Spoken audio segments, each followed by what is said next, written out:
Welcome to the fight of the week. I'm Don Dunphy, your ringside commentator. Our punching left hookers are featured in tonight's middleweight 10-rounder at Madison Square Garden as Florentino Fernandez of Miami meets Rubin Hurricane Carter of Paterson, New Jersey. The 26-year-old Fernandez has one of the best knockout records in the middleweight division. The former resident of Cuba has stopped 25 of the 31 foes he has beaten while losing 5. He has been stopped 3 times, the last 2 against Dick Tiger and Joey Giambra, when Fernandez's badly cut nose forced an end to the proceedings. It is said the nose is back in shape and sturdy. The ex-Cuban came close to beating Gene Fullmer for the middleweight title in 1961, but lost by a round. The 25-year-old Carter is a knockout artist in his own right. Of the 12 men he has beaten, 10 have gone out by the KO route. He has dropped 2 decisions. Marking his first main event at the Garden, as well as his first exposure on national television, the Hurricane hopes to use this Fernandez fight as a long stride toward a title match. Carter is 5 feet 8, while Fernandez is 5'10". At the New York Commission weigh-in today, Fernandez was 160 1/4, with Carter 157. Just a moment, we'll bring you the 10-round middleweight fight between Florentino Fernandez and Rubin Carter.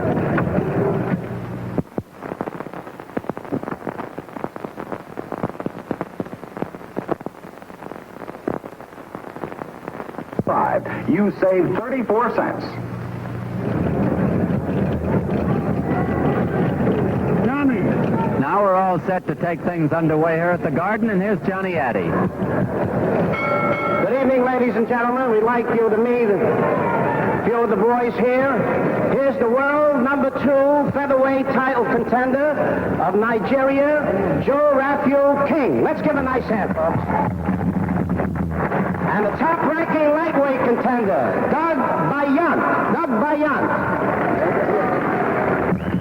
Also in the audience, ladies and gentlemen, we want to congratulate him on his wonderful victory over Gene Fullmer, the World Boxing Association middleweight champion and a real fine gentleman.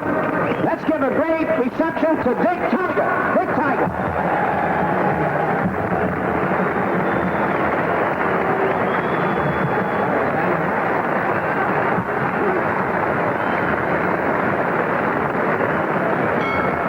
Ladies and gentlemen, here are the ring officials assigned by the New York State Athletic Commission. The judges, Joe Armstrong, Leo Brainbaum. The timekeeper, George Bannon, counting for the knockdowns, Buddy Basilico, and the referee for the main event, Johnny Lobianco. We'd like to remind you that the next boxing show here in the Garden is 2 weeks from tonight. Mick Leahy of Ireland will meet Joey Archer of New York.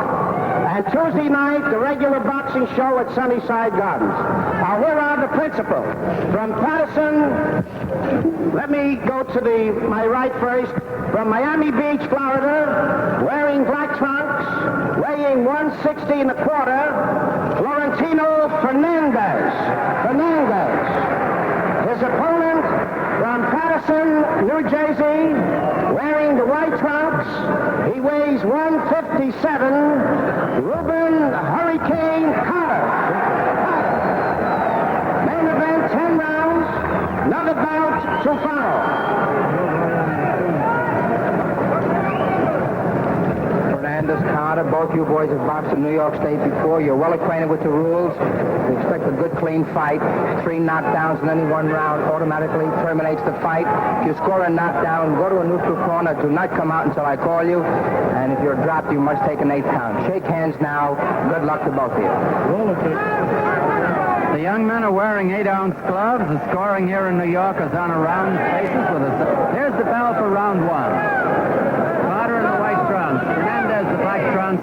Both throws swishing left hooks. Fernandez, of course, is the more experienced and has fought the better opponents. Each packs the kick of a mule in the left hand.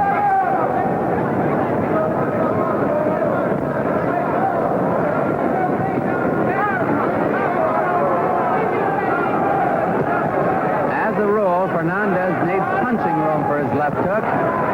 It's apparent this early that Carter can throw short punches, and there with a right hand. Fernandez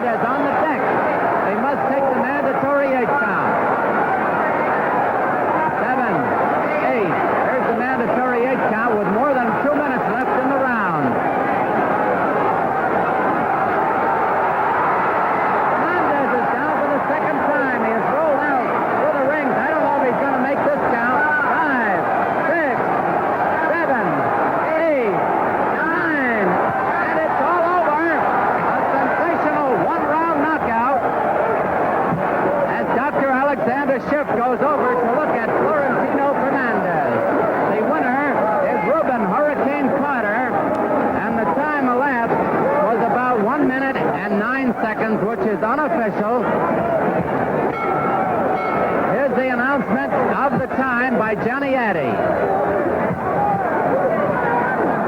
The time, 1 minute and 9 seconds of the first round. The winner by a knockout, Rubin Hurricane Carter.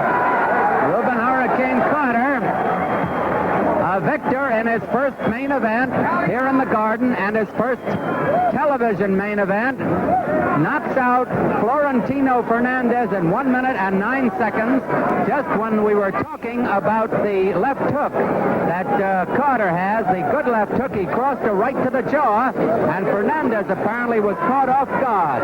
Now they are in Fernandez's corner, examining the fighter, who is sitting on the stool. Chicky Ferreira, his trainer, is leaning over him there. Dr. Alexander Schiff is applying some smelling salts. Higinio Ruiz, his manager, has the towel over his shoulder. He's the fellow in the white shirt. And there is his own doctor on the outside, Dr. Ferdy Pacheco. And we cannot see Fernandez's face. Apparently he's talking to Dr. Pacheco, who is patting him on the back over there. This was one of the shortest of main event knockouts here in Madison Square Garden, though by no means the shortest. Rubin Carter goes over, and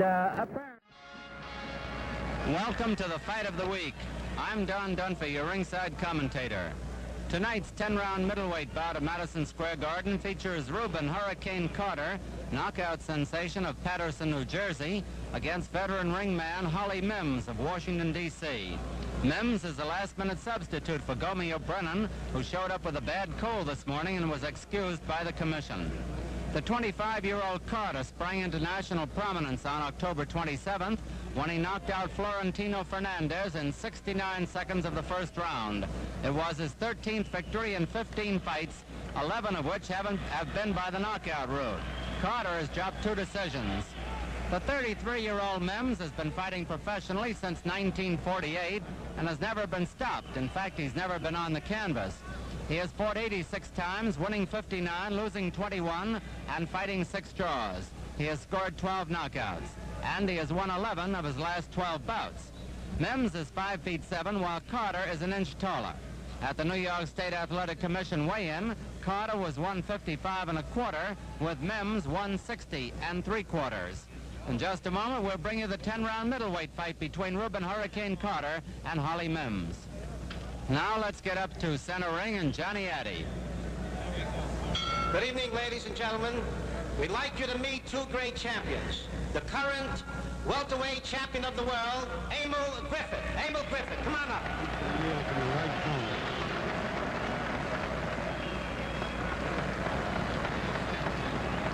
Emile Griffith. And the former welterweight and middleweight champion, Carmen Basilio. Come on up.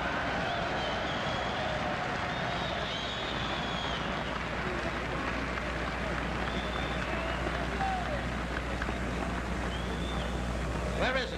Carmen Basilio. Over here.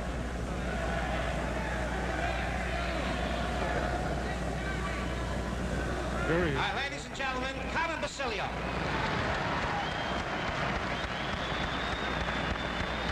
Here are the ring officials assigned by the New York State Athletic Commission.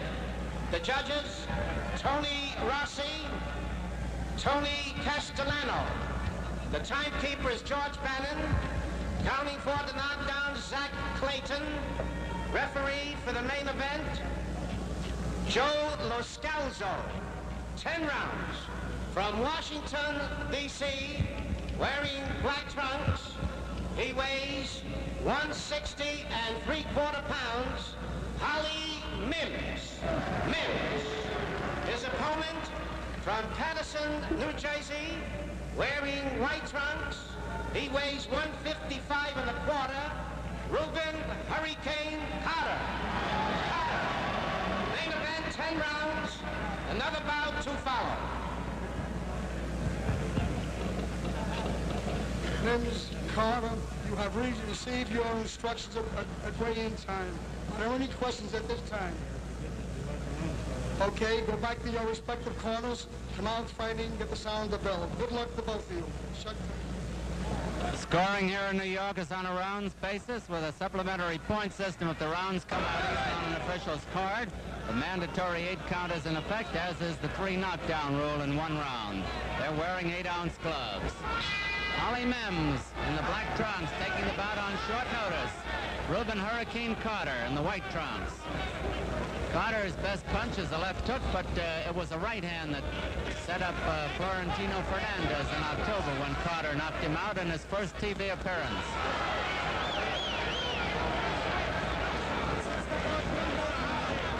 The national TV record for a knockout in 1 round in the first round is 47 seconds, held by Mike DeJohn over Charlie Powell in 1959.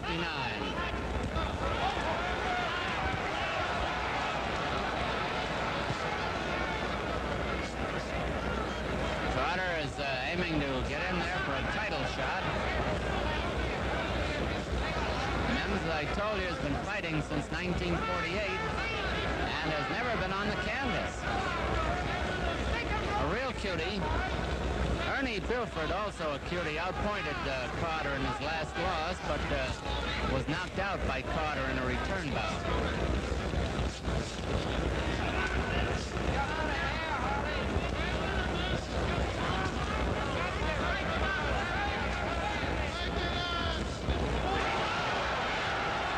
Mims in trouble. Mims battling gamely back.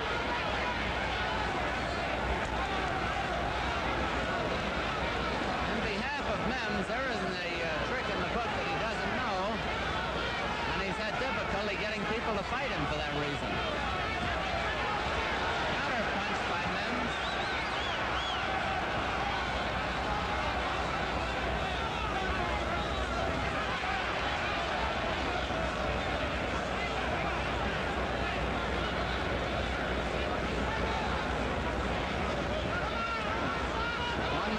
Round 1.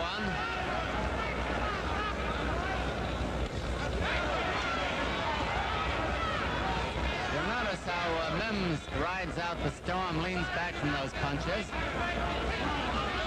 Carter in his 16th fight naturally is a little inexperienced, but he does probably have the best punch in the division.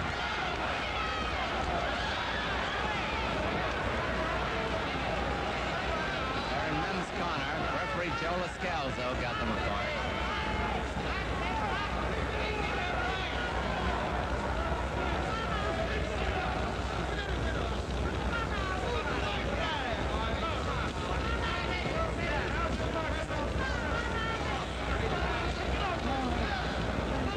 Seconds to go in round 1.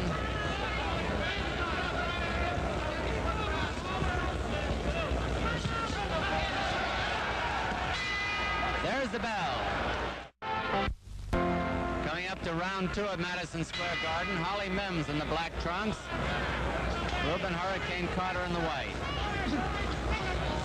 The benefit of those who join us while the fight is in progress will repeat every so often that Mims is a substitute for Gomeo Brennan, who came down with a cold this morning, and up to now has given a pretty good account of himself for a fellow who took a bout on such short notice.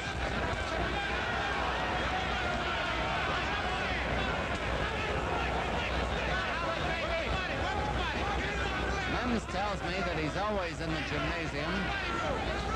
He had a fight 3 weeks ago.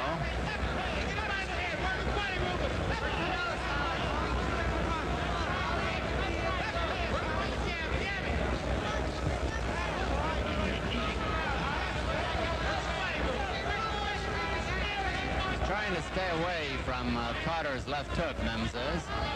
With about 2 minutes left in this round.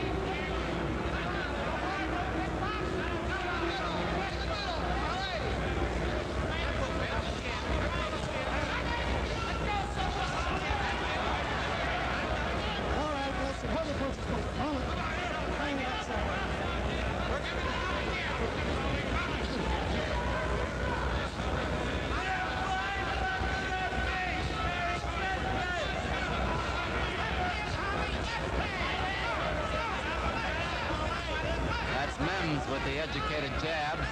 Carter trying to get in to score the one punch that would end it.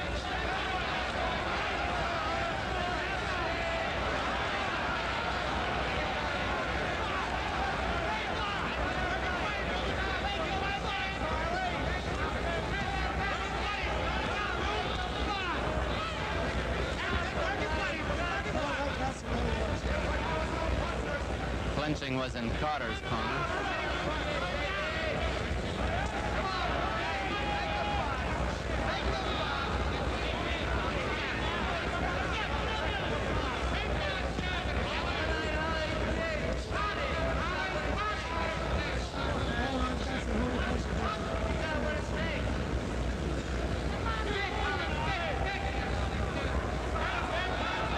Carter is the aggressor here. Mims trying to stay away.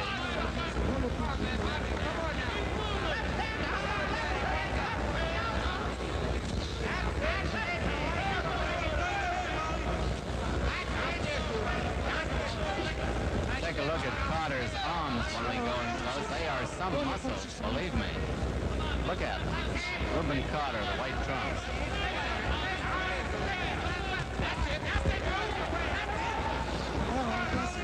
Mims almost backed out of that time. There's the bell ending round 2.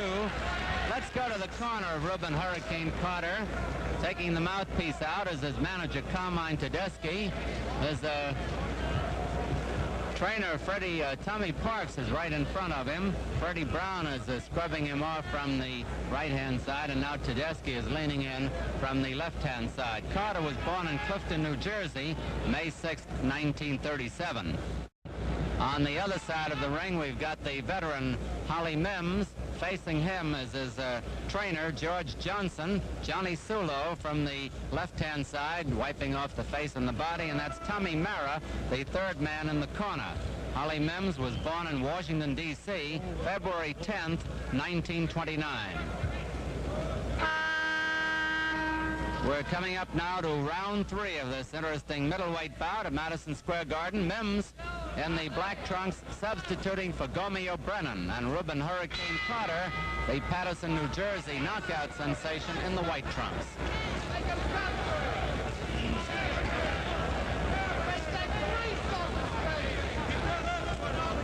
One thing about Carter, he seems to be biding his time, which is a smart move for a youngster against a veteran. Like Mims, Carter isn't just rushing in there, but he nailed him a good one with the right hand.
May not be in the best of shape for a fighter taking the belt on short notice.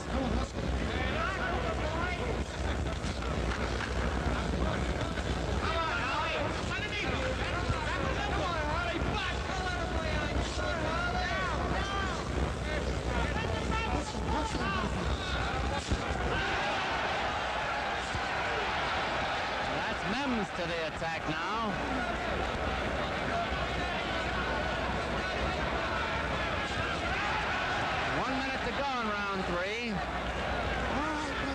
KG, smart veteran, this Holly Mims. He's making his first appearance on the fight of the week. Carter, his second.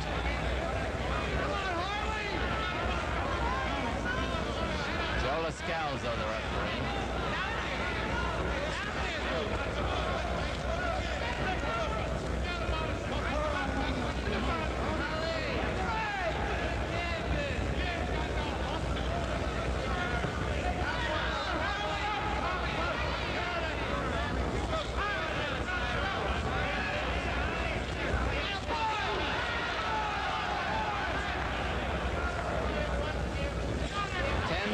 to go in round 3.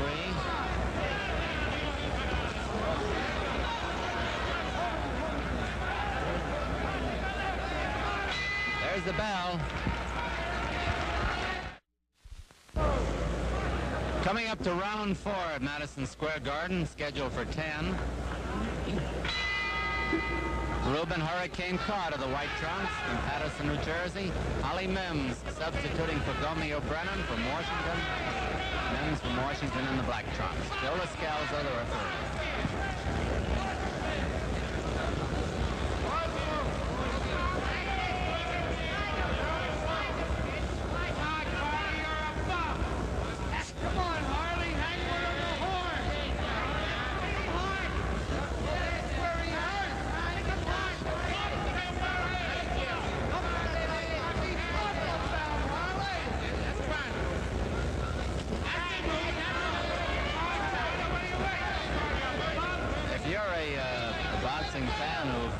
Slugging, you watch Hurricane Carter.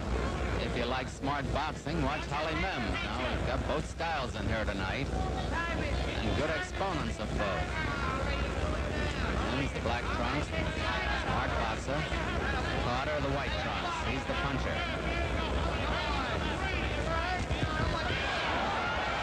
They rocked him. Mims trying to ride out the storm. About a minute and 40 seconds left in this round.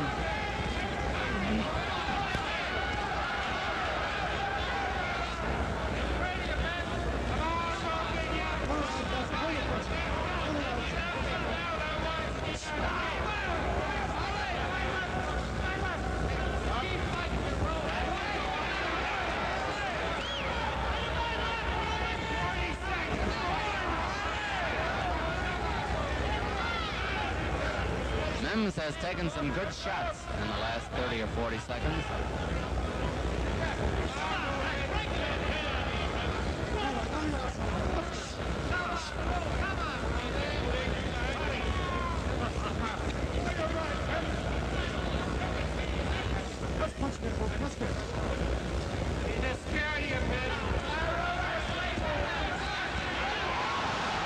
Carter is down. Let's see if they call that a knockdown. They do. He's taking the mandatory 8 count. There's a surprise. Carter was down, has to take the mandatory 8 count. 30 seconds to go in the round. Boy, that's a turnabout.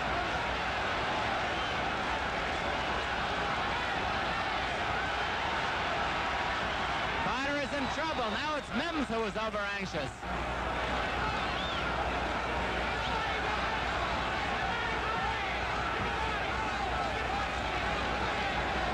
Is almost over.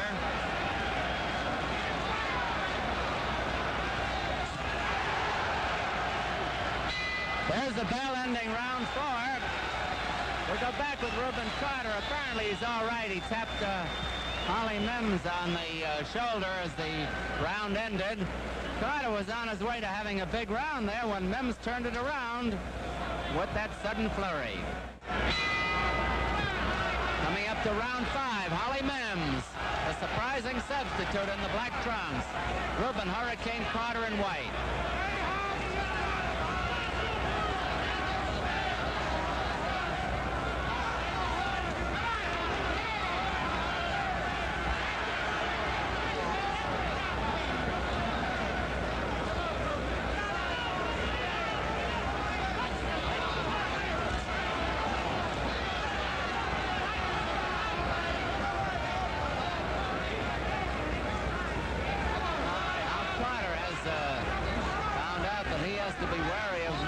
Punching power. Mims has only scored 12 knockouts in 86 fights up to now.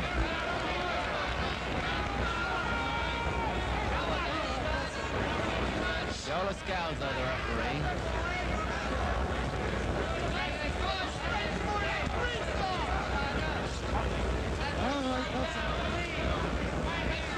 Round 5 of a 10-rounder. Mims the black trunks, Carter in white.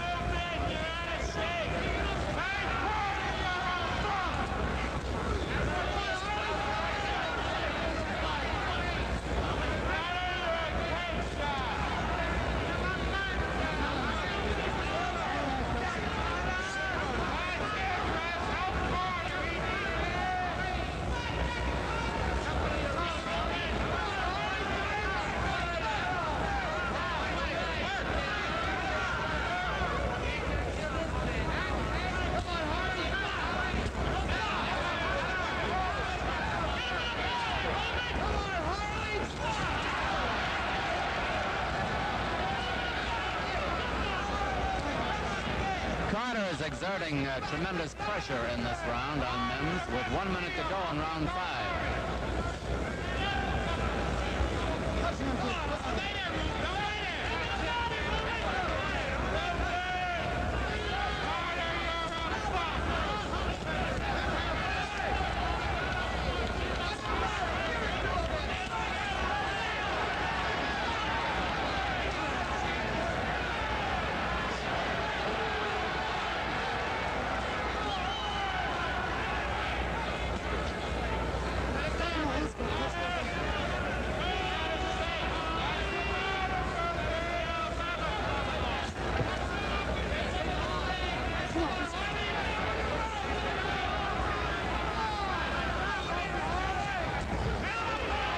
Seconds to go in round 5.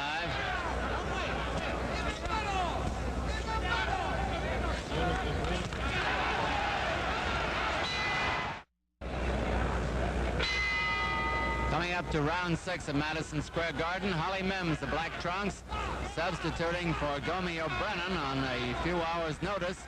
Brennan coming down with a cold. Rubin Carter in the white trunks. Mims weighs 160 3/4, comes from Washington. Carter from Patterson, New Jersey, 155 1/4. And it's been a surprising bout so far. And very close.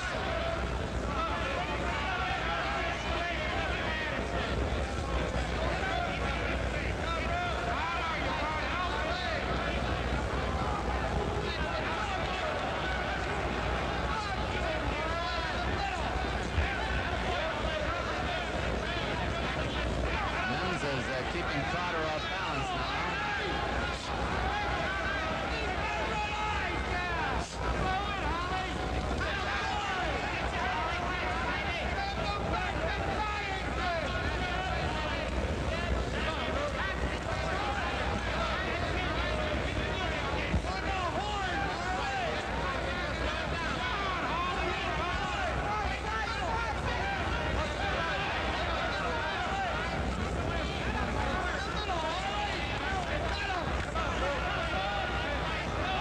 About half over.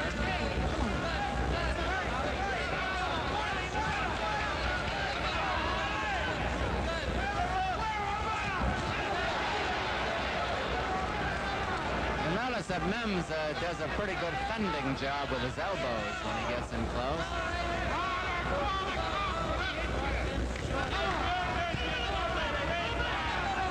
That left elbow.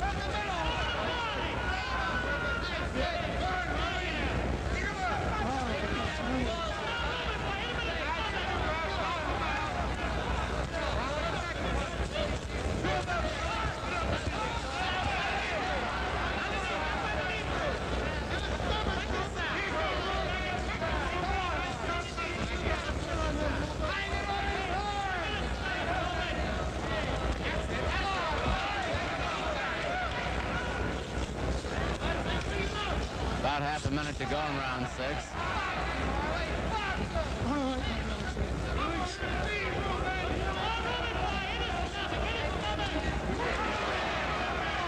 A spurt of blood from the nose of Holly Mims.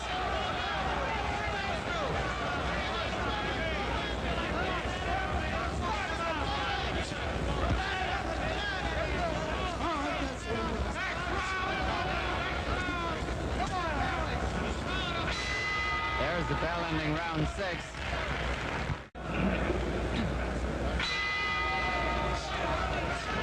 Coming up to round 7 at Madison Square Garden. Rubin Hurricane Carter, the Patterson knockout star in the white trunks. Holly Mims from Washington in black. And Mims has been hurt again. But he fights back all the time. He has scored the only knockdown of the fight, by the way. A flash knockdown of Carter in the 4th round.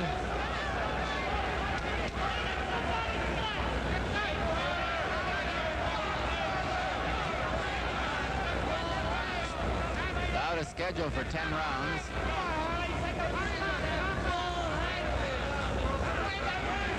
And maneuvering for an opening here. Look at that left elbow of Mims.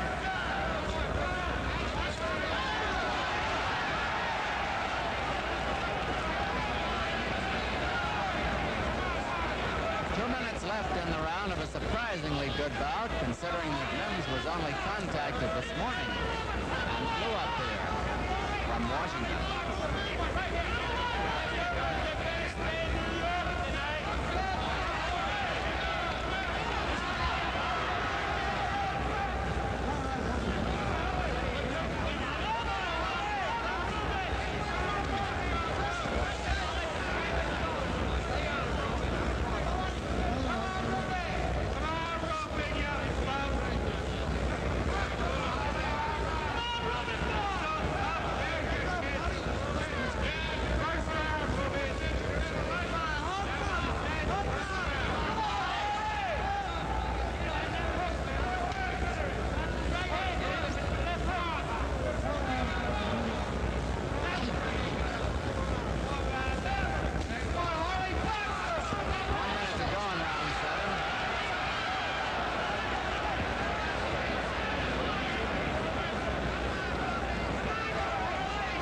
Has scored decisions over James Ellis, George Benton, and Romeo Brennan himself.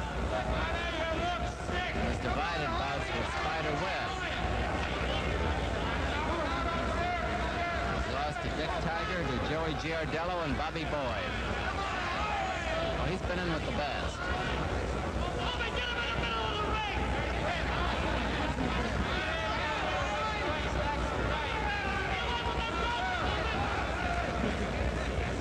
Mims likes to stay along the ropes, either side. He doesn't care. Carter likes the big outdoors where he can punch away. 10 seconds to go in round 7.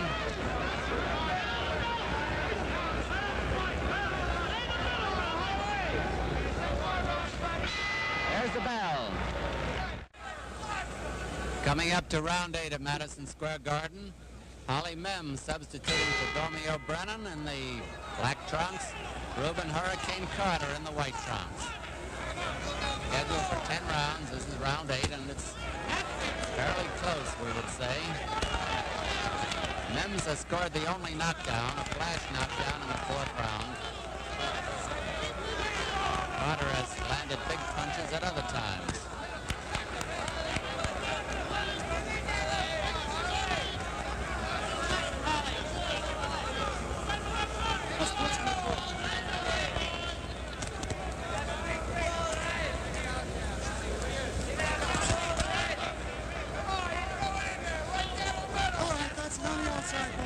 Referee Joe Lascalzo getting them for us.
Joined us late.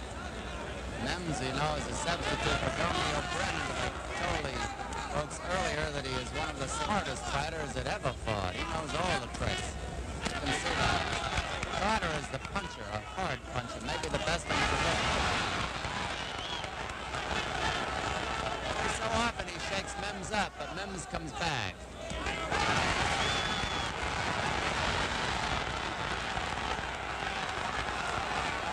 Carter's got Mims in trouble again.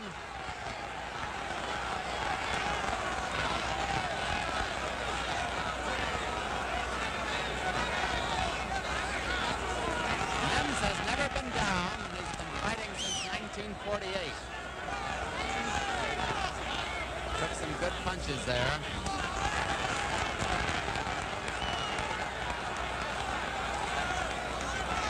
Round 8 almost over.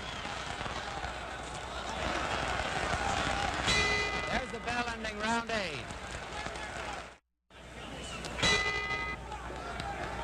That was a flash picture of Ray Robinson in the audience. We didn't know Ray was here tonight.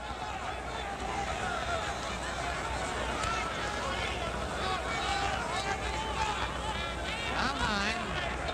Carter, the white trunks, putting the pressure on Mims in the black.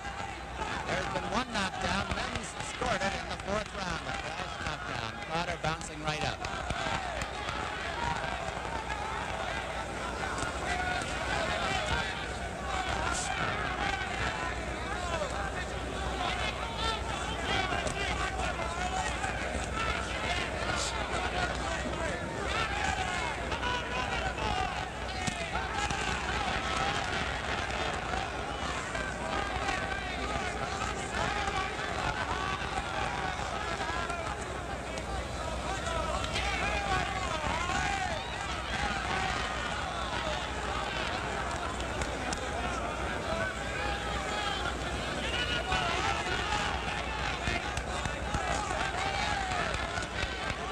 Carter is desperately trying to the knockout.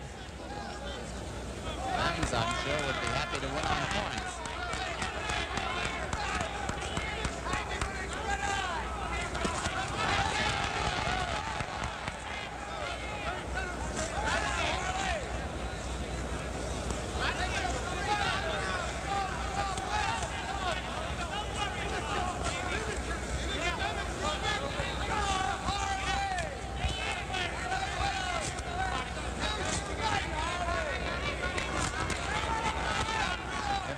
Has anything left, it ought to be an interesting 10th round, I'll tell you.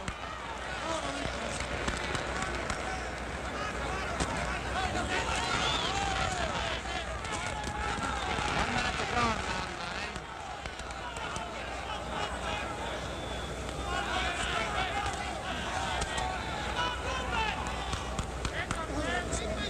9. Joe Lascalzo getting the card.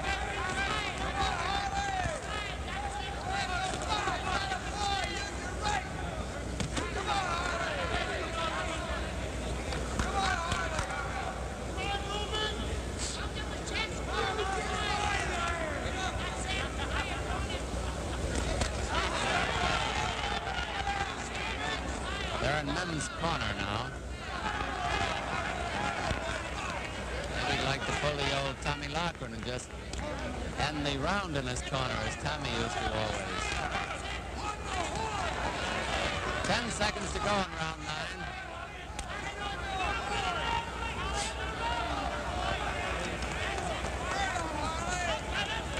There's the bell. 10th and final round of Madison Square Garden. Rubin Hurricane Carter of Patterson, New Jersey, 155 and a quarter, the white trunks. Ollie Mims, M-I-M-S, from Washington, D.C., 160 and 3/4 in the black. Mims substituting for Gomeo Brennan.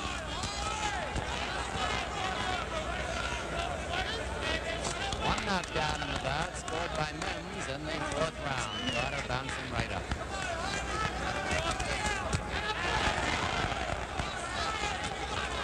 Professional career starting in 1948. Mims has never been down, let alone knocked out.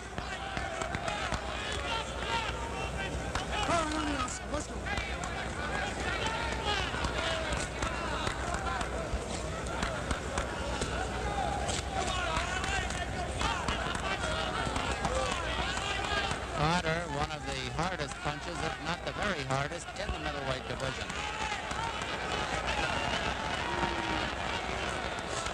Less than 2 minutes remaining in the fight.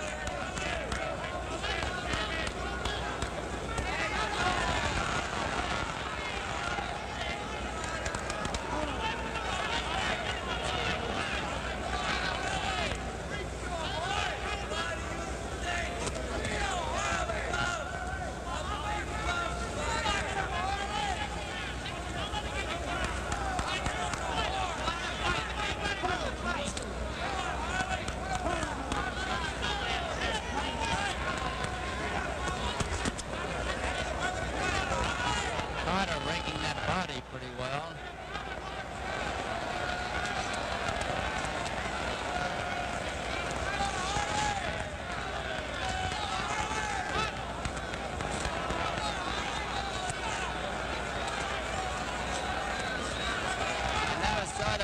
There's an auxiliary fight in the back, and everybody's watching that one. It always happens.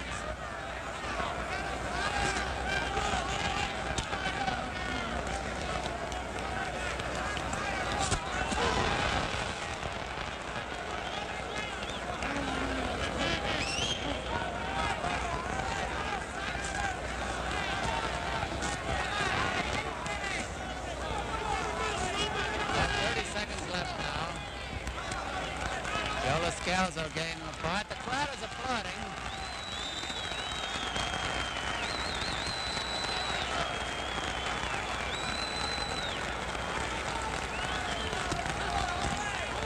There will be no knockout. Only a few seconds remaining. Scoring in New York on a rounds basis with an auxiliary point system if they come out even. There's the final bell. Carter and Mims both smiling, showing their respect for each other. They were worthy adversaries, no question about it. We'll have the decision in just a minute.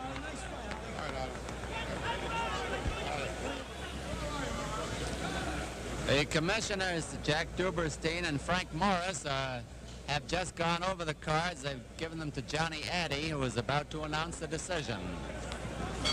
Referee Joe Loscalzo and Judge Tony Castellano both score it 6-3. One even, Carter. The other judge, Carter is the winner. has it 7-3, Carter. Winner by unanimous decision, Rubin Hurricane Carter. A unanimous decision for Hurricane Carter, who now has won 14 of his 16 bouts and has scored 11, but he was not able to continue his knockout streak against Holly Mims as Rubin Carter with his manager Carmine Tedeschi and his trainer Tommy Parks.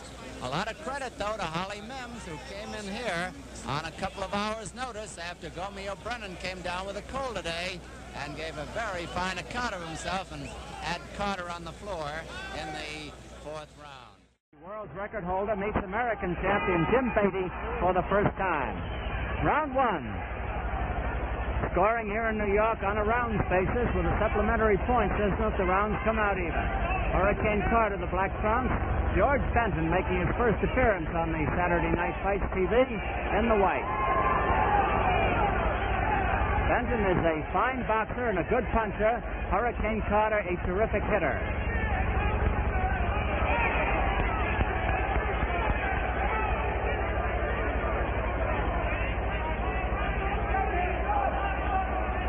Benton has been held back in his career by inability to get opponents sometimes.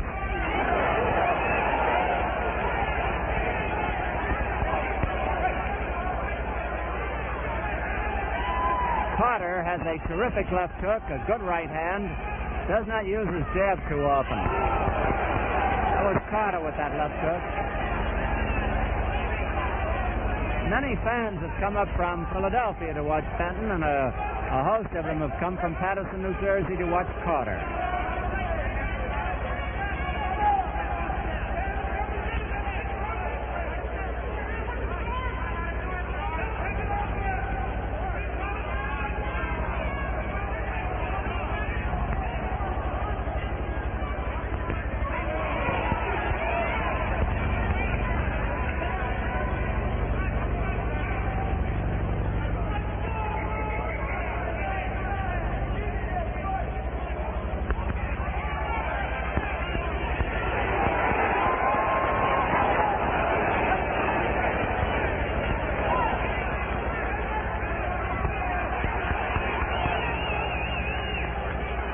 Carter has muscles he hasn't even rippled yet.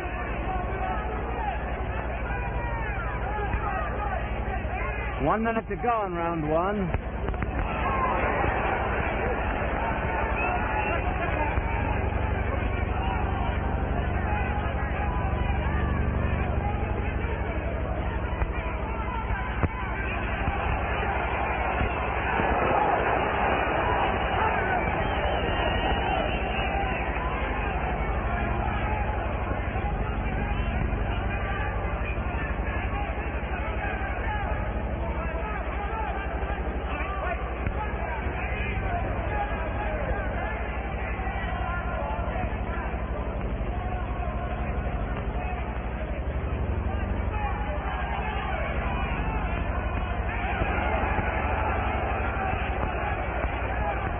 10 seconds to go in round one.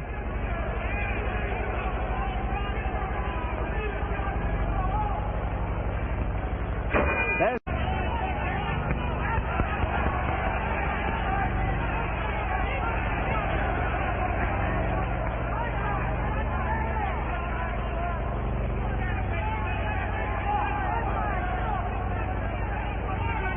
2 minutes left in round 9.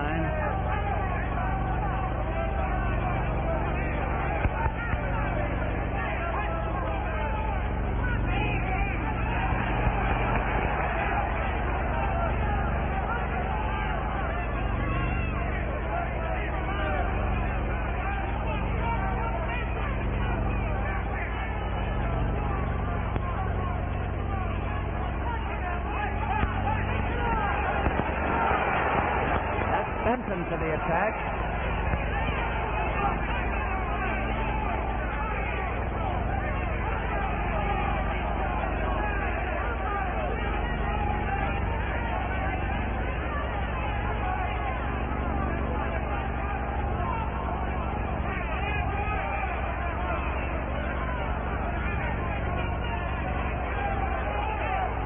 One minute to go in round 9.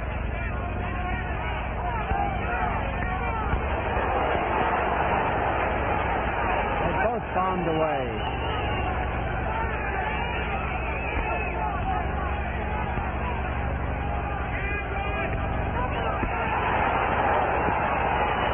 Carter's right hand. And Benton.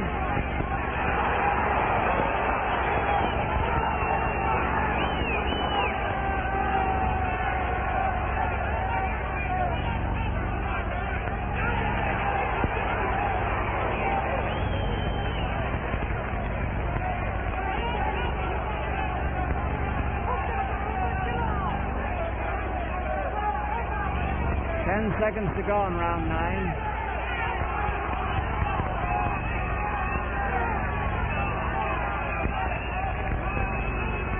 There's the bell.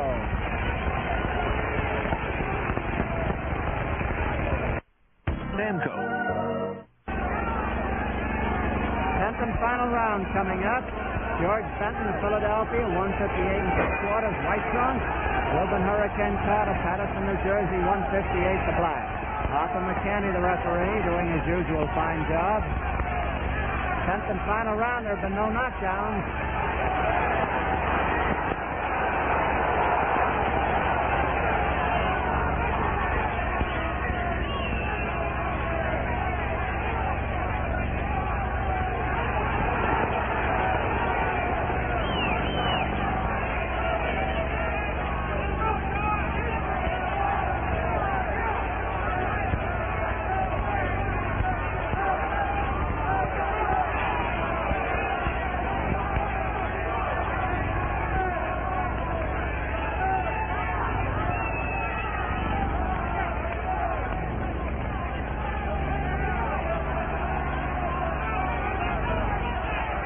There are 2 minutes left in the 10th and final round.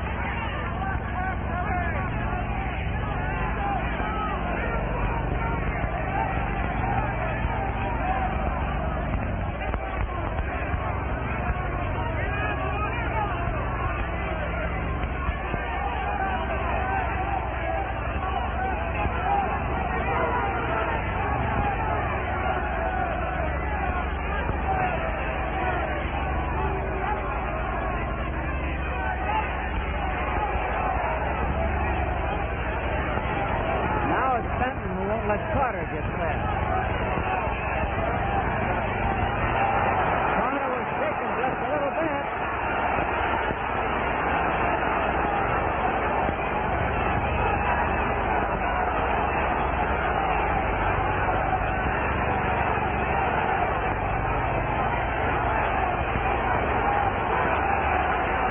One minute left in the fight.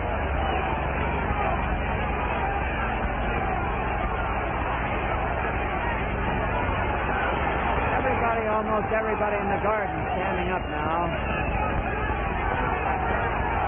except over there.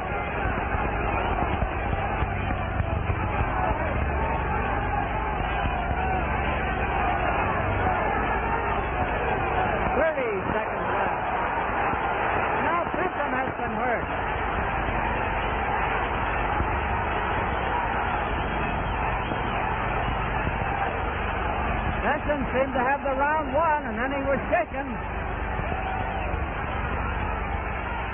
15 seconds.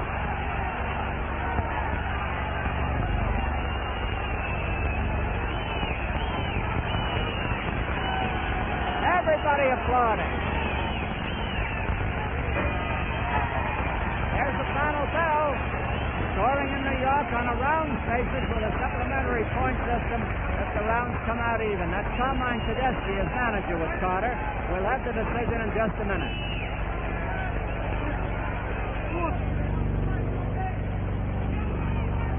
We're waiting for the decision now. The deputy commissioner is over there going over the cards. Frank Morris, along with Dan Dowd from the commission. There's Johnny Addy with the results. Here is the decision. Judge Leo Greenbaum scored 6-4 Carter. One vote Carter. Judge Johnny Tran 7-2, 1 even Carter. Referee Arthur McCarthy. The referee Arthur McCarthy has a 5-4, 1 even for Benton. They win it by majority vote, Carter. A split decision with the judges Johnny Tran and Leo Birnbaum voting for Carter and the referee Arthur McCarthy voting for Benton. It was a hectic fight. Benton seemed to have that last round won until Carter nailed him and pulled out the fight. See you television ringside next Saturday night and enjoy the 15 rounds. 3 times floored and the bout's over, and the count will continue from there and is floored at the bell. Carter in the white trunks, Griffith in the black trunks. Griffith, the welterweight champion whose title is not at stake, facing probably the hardest hitter he has ever faced in Rubin Hurricane Carter. Carter features a left hook. His right is pretty good and it's quick. He has no jab that we have seen so far. Griffith has all the equipment. A jab, short and long punches, good hooks, good right crosses, good defensive moves. Carter has a tendency to miss over the head with his left hand.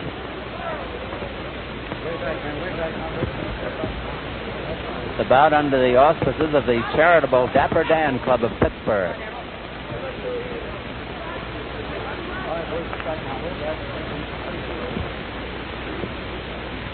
Griffith, facing a middleweight, has won 7 of his 9 bouts with middleweight. He lost to Randy Sandy early in his career and to Denny Moyer, whom he defeated twice.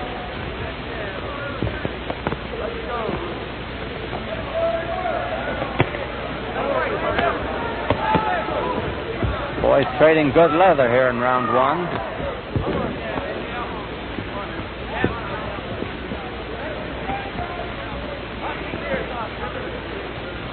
The winner of this fight could very well challenge for the middleweight title, now held by Joey Giardello.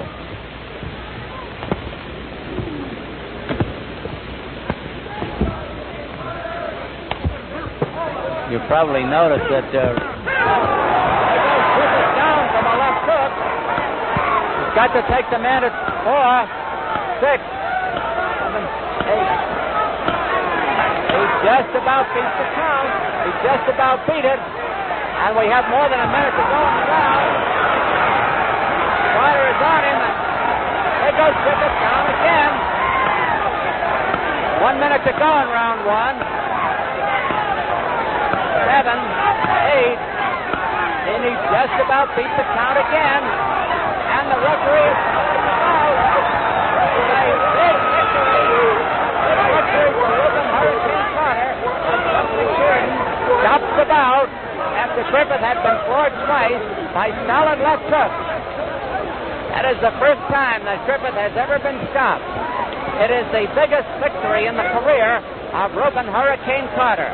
He was fighting the welterweight champion whose title was not at stake. A left hook sent Emile on the way to dreamland, and he never quite recovered from it. Griffith, a real good sportsman. James Ellis is not well known now, but he may be famous after this fight.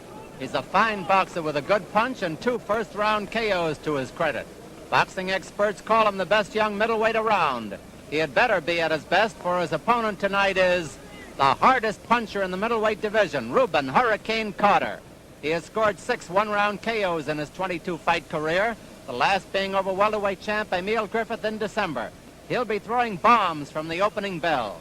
See what happens in a moment as Rubin Hurricane Carter meets James Ellis on the Friday night fight of the week.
Welcome to the fight of the week. I'm Don Dunphy, your ringside commentator at Madison Square Garden. The 26-year-old Carter has won 18 of his 22 battles while losing 4 and scoring 12 KOs. He was stopped once on cuts by Jose Gonzalez. The 24-year-old Ellis, a fine boxer in the classic English style, has won 14 of his 16 bouts, losing on decisions to light heavyweight Henry Hank and to Holly Mims, whom he later defeated. He has racked up 5 KOs. Tall for a middleweight, Ellis is 6'1", while Carter is 5'8". The weights were surprising. Ellis coming in a very light 155 3/4, Carter 157 1/4. In just a moment, we'll bring you the 10-round middleweight bout between Rubin Hurricane Carter and James Ellis. And now all ready to take us on a journey is ring announcer Johnny Addy. Good evening, ladies and gentlemen. Tuesday night, Sunnyside Garden, Jimmy Dupree and Herschel Jacobs, 8-round feature. 1 week from tonight, top-ranking Ernie Terrell, 6'6", will meet the heavyweight champion of Germany, who comes here with 17 knockouts on his record. Here he is, Gerhard Zeck. Gerhard Zeck. Let's give him a hand, folks. Incidentally, next week's card will be all heavyweights, from the preliminaries right up to the main event, all heavyweights. And here, ladies and gentlemen, one of the most popular of all heavyweight champions, the Cinderella Man, James J. Detta.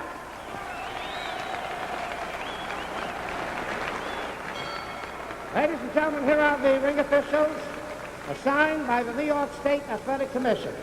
The judges: Jimmy Riccio, Frank Forbes. Timekeeper Fred Abatello. Counting for the knockdowns is Joe Pushkow. And the referee for the main event, Joe Loscalzo. 10 rounds. Introducing from Louisville, Kentucky. He's wearing white trunks. He weighs 155 3/4 pounds. Jimmy Ellis. Jimmy Ellis. His opponent, Patterson, New Jersey, black trunks. He weighs 157 1/4 pounds. Rubin Hurricane Carter. Carter. Main event, 10 rounds.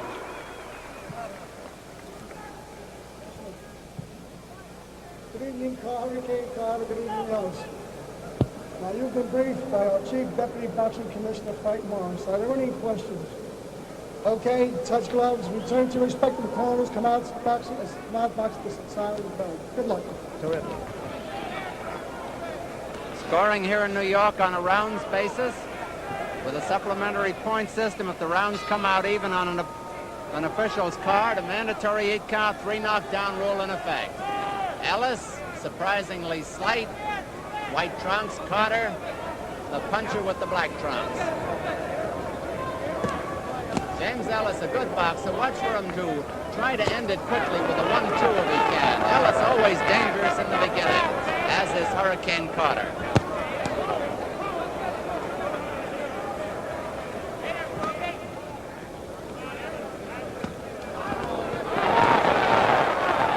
Both of them scored with hard left hooks.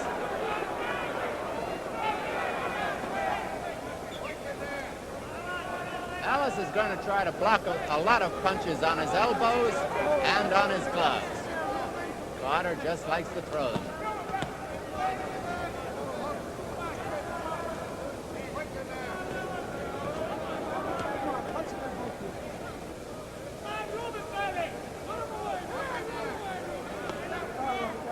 Carter naturally will go for the quick ending. He stopped both Florentino Fernandez and Emile Griffith in one round. Griffith with a left, Florentino with a right.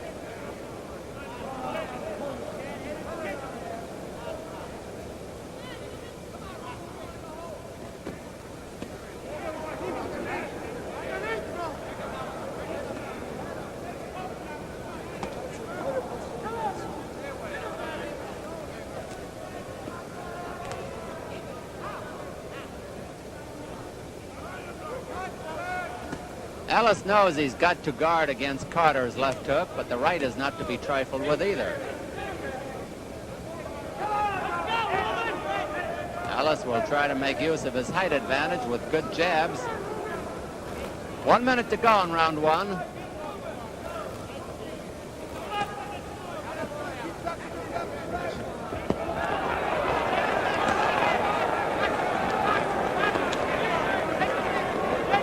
Ellis was giving it the Cassius Clay there for a moment. He worked with Clay a few times.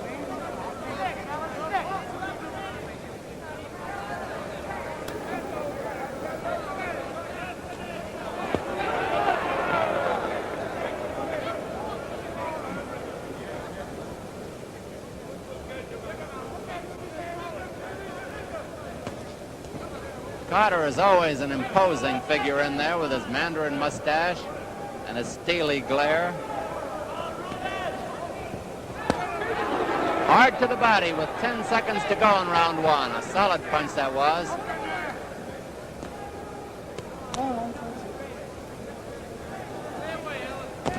There's the bell.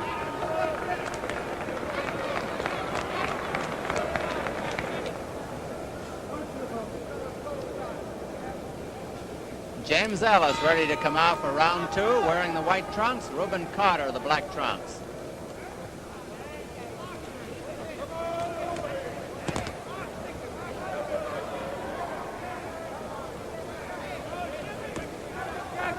Those jabs by Ellis are barely getting in there. Carter is also short.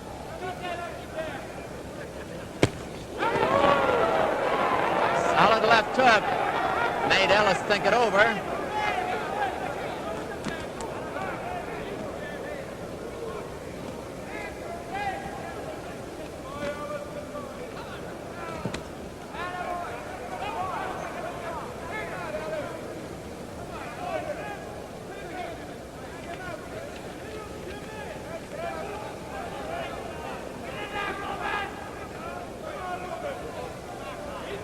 A little bit on the style of the Clay Liston fight, the boxer and the puncher.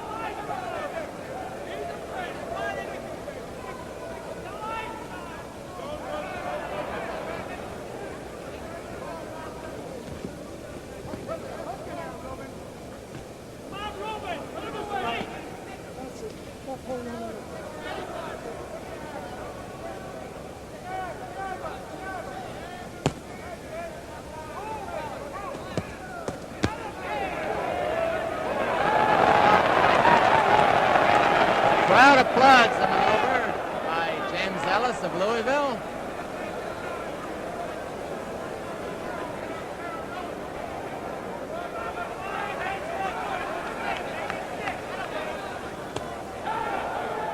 Grazing left hook by Carter. Now we see that Ellis is a fine boxer. Carter, the deadly puncher.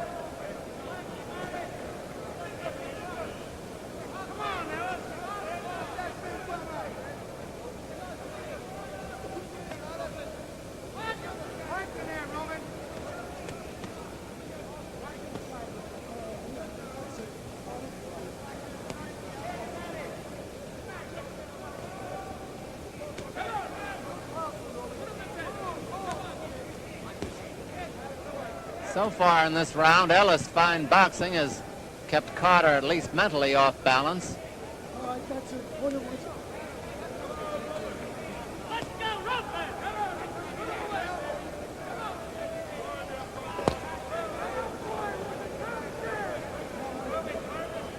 Round 2 almost over.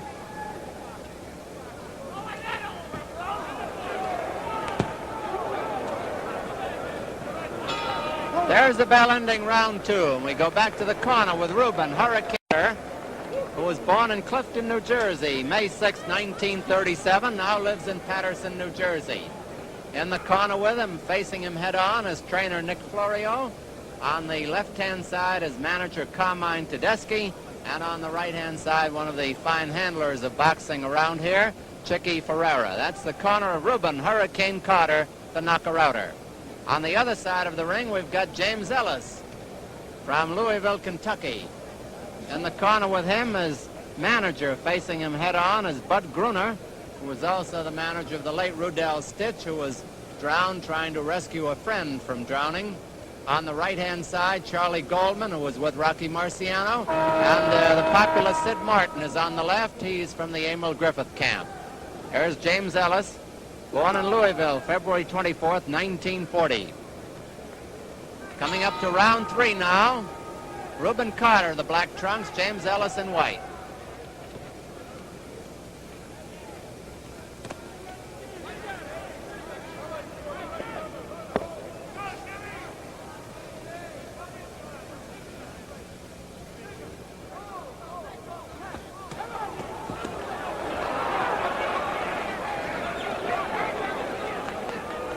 The youngster from Louisville, very calm about it. Carter trying for the knockout. Those jabs are not quite getting in there. The right grazed the chin.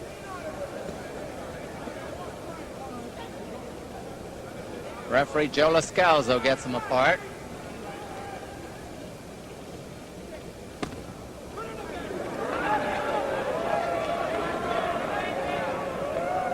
Old-time boxing being brought to the Garden by James Ellis.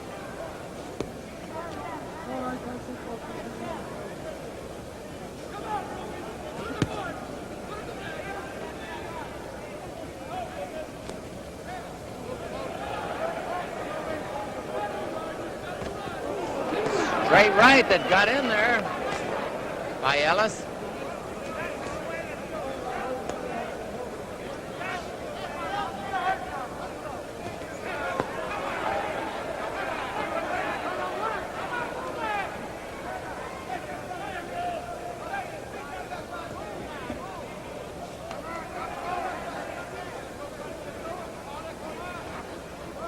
Carter is risking his ranking in this fight. He's ranked number 1 by the World Boxing Association. Joey Archer second, a hard right by Carter. The Ring magazine recognizes Archer first and Carter second behind champion Joey Giardello. 1 minute to go in round 3.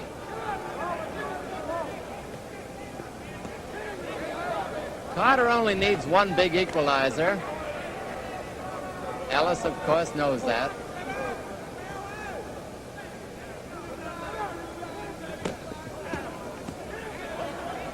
Carter scored well to the body, grazed to the chin.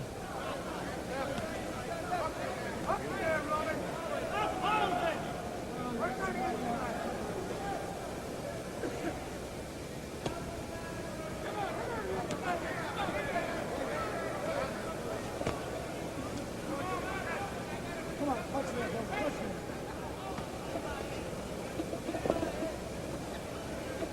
10 seconds to go in round 3.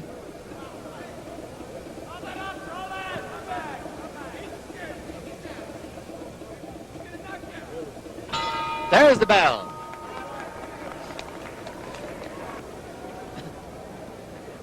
Round 4 at Madison Square Garden. Hurricane Carter, black trunks, James Ellis in white.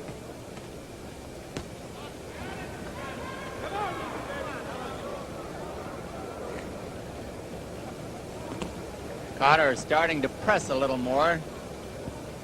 Keep after Ellis.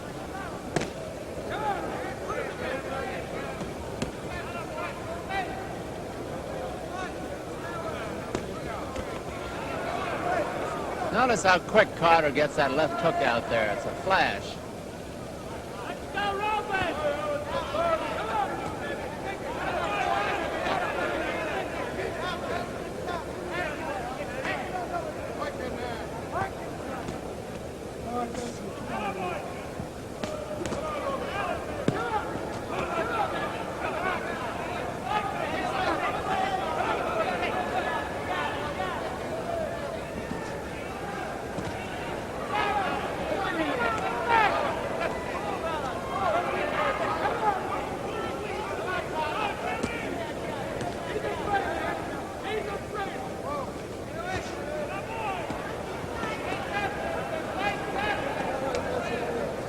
Joe Lascalzo getting them apart. There's that 1-2 we told you about, the left and the right.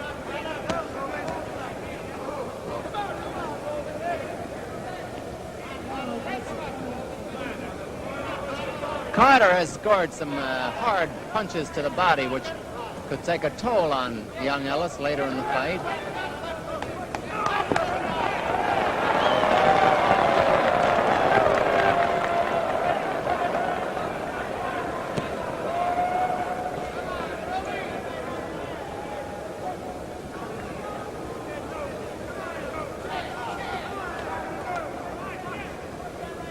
Less than a minute to go in round 4. Ellis trying to get his right hand in there, looking for a spot for it. There it is.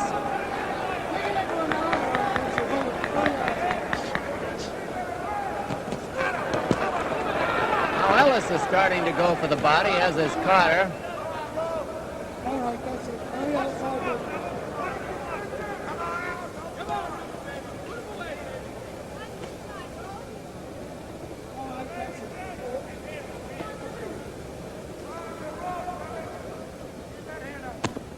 Smashing right hand by Carter. Ellis down. I think we've got it enough. Well, they are. He went down for right hand smash. He's taking the mandatory 8 count. Only seconds remaining in this round. Ellis looked up at the clock. And there's the bell, ending round 4, which ended on a big note for Hurricane Carter. There's another solid 4 hours of exciting sports activity on ABC tomorrow. Starting at 2:30 p.m., 1:30 Central Time, that's Challenge Golf, starring Arnold Palmer and Gary Player. At 3:30, the Professional Bowlers Tour visits Birmingham, Alabama. At 5 p.m., 4 p.m. Central Time, ABC's Wide World of Sports covers the National Ski Jumping Championships from Ishpeming, Michigan, and the NASCAR 500-mile stock car race at Daytona Beach, Florida. And don't forget, fans, funds are still needed to pay the cost of sending our amateur athletes to Tokyo. Send your donation to Olympic House, Department A, New York City. ABC has pledged to raise $250,000 for the U.S. Olympic Committee. Among the guests tonight, many members of the wholesale druggists who are having meetings in New York. James Ellis coming out for round 5.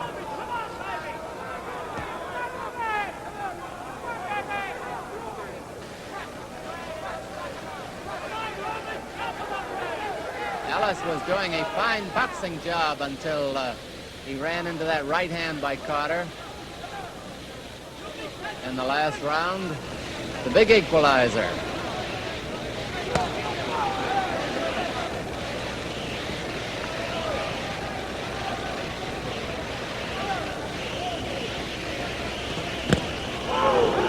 Very hard punch to the body with that left hook by Carter.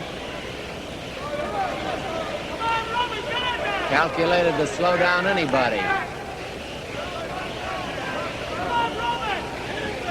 Ellis is looking for a spot to put his right hand back in big. He'll throw it from behind the left jab when he does. Now Carter is starting to score heavily. And it's a question how long the youngster can stand up under those punches. Oh, look at those muscles on Carter.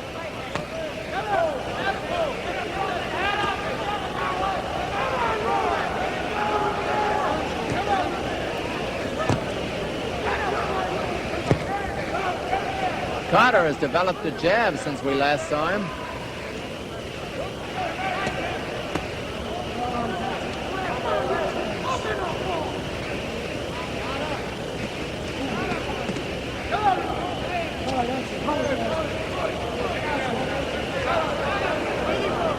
Milling is in Ellis' corner. Carter is back to the ropes. Joe Lascalzo getting them apart.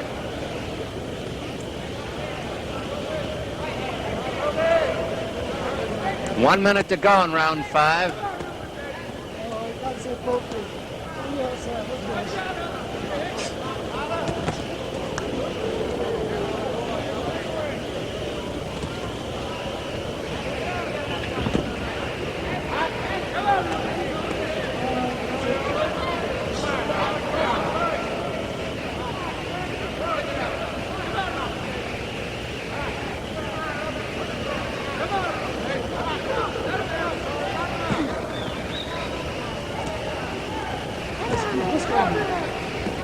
You notice how calm and deliberate Rubin Carter is about the whole thing. He knows he can end it any time if he gets that big punch in there. He almost got it in there, too. 10 seconds to go in round 5.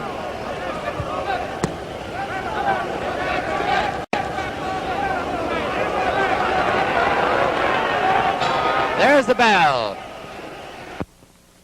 Carter coming out on the right-hand side, black trunks.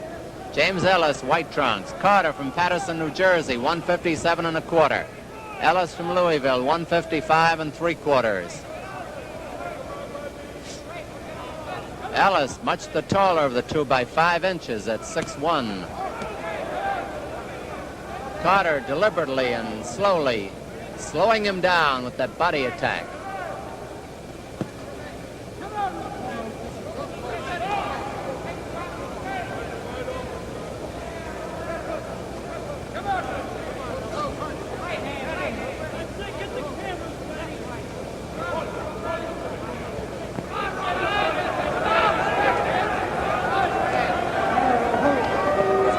It's almost as though Ellis were saying, I know what you want to do, but I'm not going to let you if I can help it. Ooh. 2 minutes left in round 6.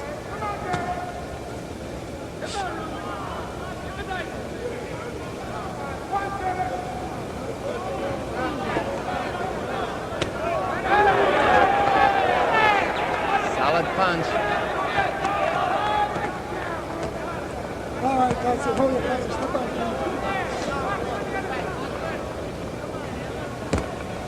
Ellis was doing very well until he was down by a right hand in round 4.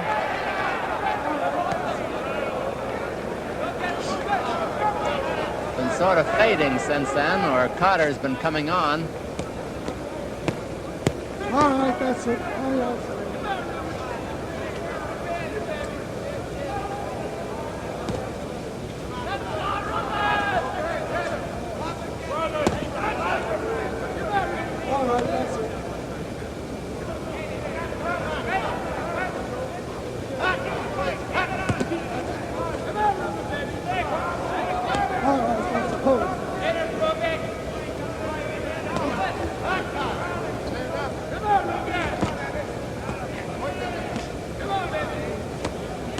All right, that's it.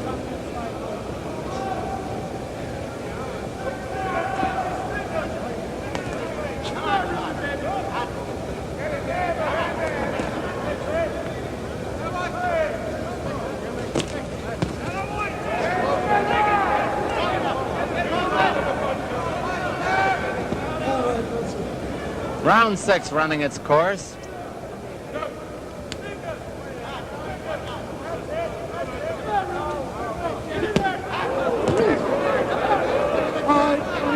Carter sending them home and scoring heavily.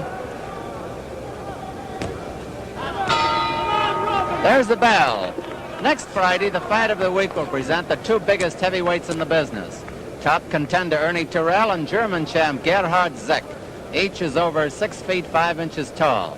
Terrell has won 8 straight, his most recent efforts bringing him victories over hard-punching Cleveland Williams and crafty Zora Foley. Terrell now looms as a top contender for Cassius Clay's crown. He has won 31 out of 35 with 16 KOs. Zek has knocked out 6 straight opponents to give him an overall record of 24 wins, 1 loss, and 17 knockouts. He's heavyweight champion of Germany and the hardest puncher to come over since Max Schmeling. Heavyweights Ernie Terrell and Gerhard Zek, 10 rounds or less, here at the Garden next Friday on the Fight of the Week. Brought to you by the Gillette Safety Razor Company and by William Penn Cigars and Tipperillos. Round 7 at Madison Square Garden. James Ellis in the white trunks, Rubin Hurricane Carter in black.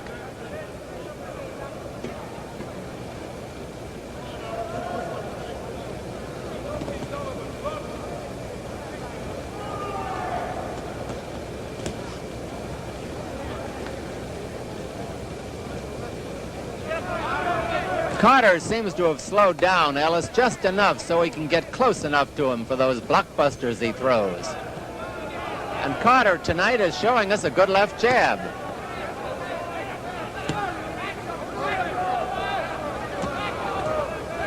Wow.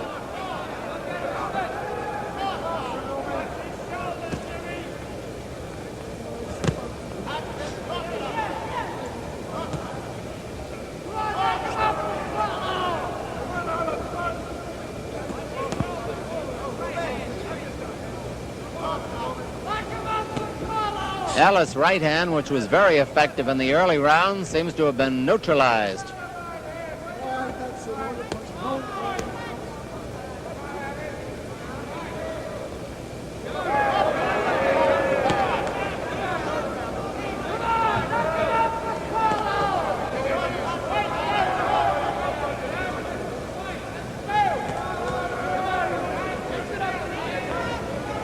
Ellis's left jab is still a very potent punch, but the right is missing. A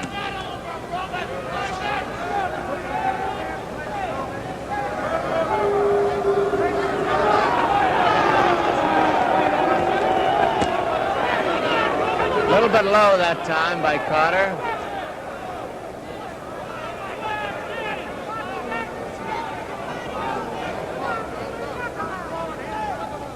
One minute to go in round 7.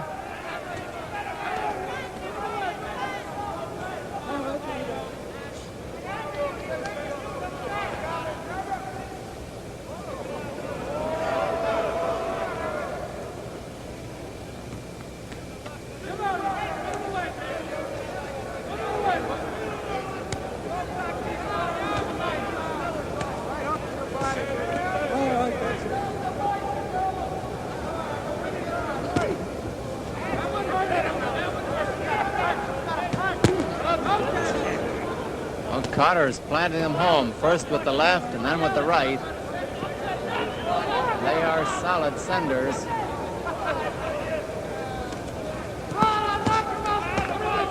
Right. 10 seconds to go in round 7.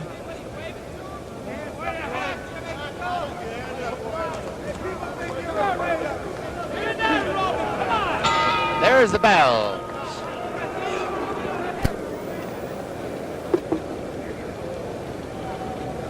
Coming up to round 8 here at Madison Square Garden. Rubin Hurricane Carter, black trunks. Patterson, New Jersey. James Ellis, Louisville, white trunks. Middleweights fighting.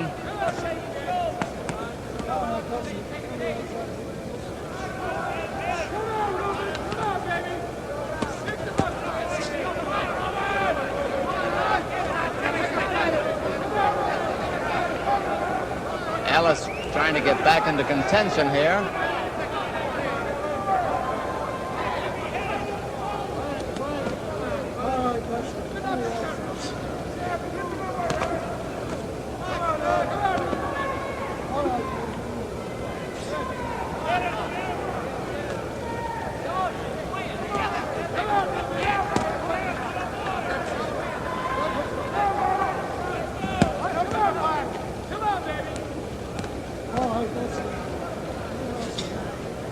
About 2 minutes remaining in round 8 of a 10-rounder.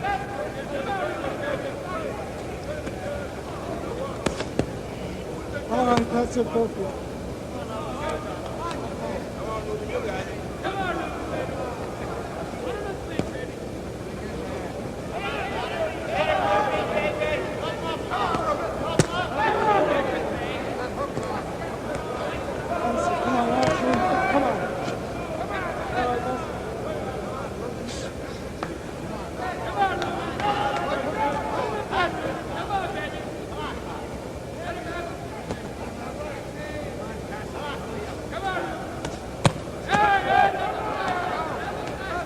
Ellis standing up better now under those punches than he seemingly did earlier.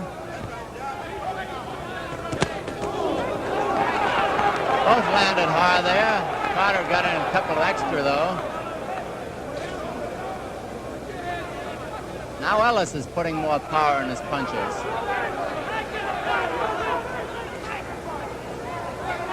Ellis also sneaks a look at the clock.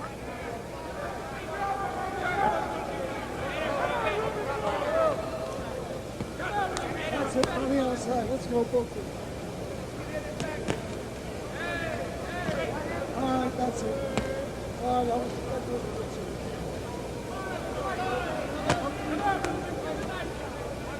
Let's punch it on both. Come on, mix it. Joe Lascalzo, the referee, when he breaks him, says, come on, keep punching. Round 8 almost over.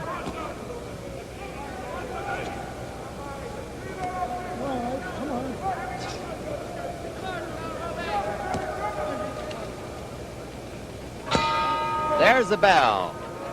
Let's see what we're in the very good preliminaries tonight. In a middleweight bout, Harold Richardson of New York won unanimously over Ossie Marcano of the Bronx. Another middleweight bout, Bobby Cassidy of Levittown and Gil Diaz of the Bronx. Draw, both of these fights being 8 rounds. The others of 4-round duration. Mike McGurk of Glasgow, Scotland, a middleweight, defeated Hank Pello of Buffalo, New York. Another 4-rounder, welterweight bout, Gil Rodriguez of Puerto Rico. Carl Williams, well, they're scheduled later. I guess that takes care of the preliminary bouts. Toots Shore and his family back on the boxing beat here at Madison Square Garden tonight. Among the many satisfied spectators, as Rubin, Hurricane Carter, and James Ellis hear the buzzer warning them that round 9 is coming up.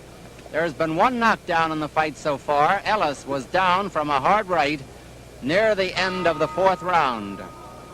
Carter, the black trunks, Ellis in white.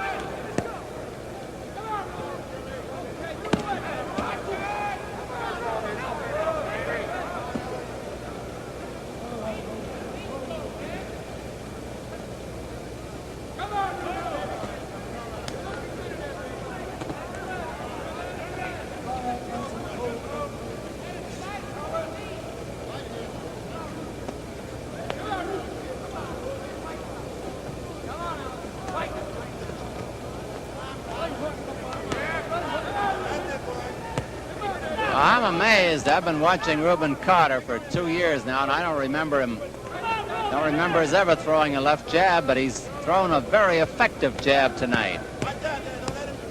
Added to his arsenal of that dynamite left and the hard-hitting right, make him much more potent in the future.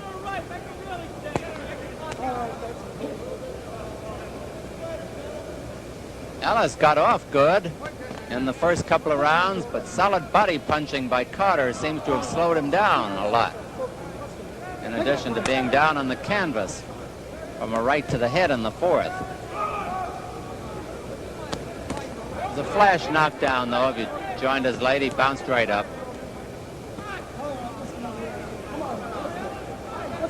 Lascalzo trying to get a little more action out of the battlers. Most of the clinching is done by Ellis. All right, that's it. All right, hold on. Now the crowd is voicing some dissatisfaction with the performance.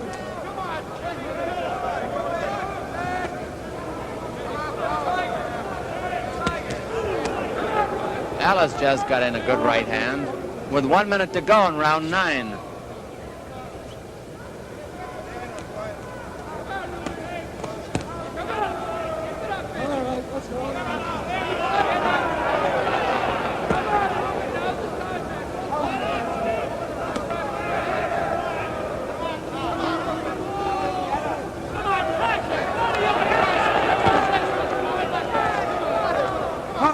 Ellis looks up at the clock, 30 seconds to go.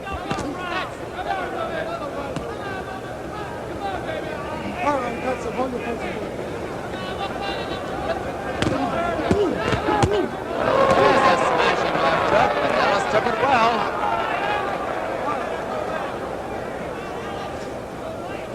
10 seconds to go in round 9.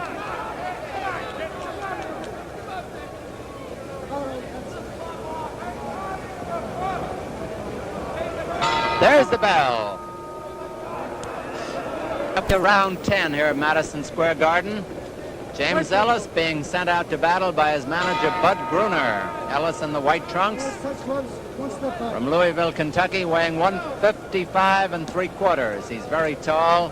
He's 6'1". Hurricane Carter, Paterson, New Jersey, 157 1/4, stands 5'8". Referee Joe Lascalzo. One knockdown scored by Carter near the end of the 4th round, a flash knockdown.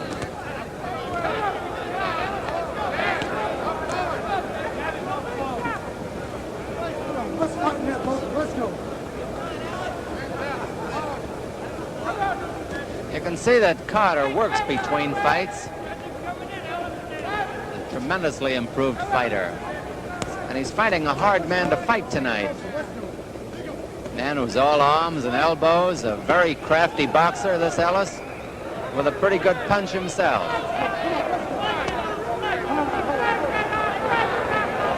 Two minutes left in the fight, 2 minutes in this 10th round.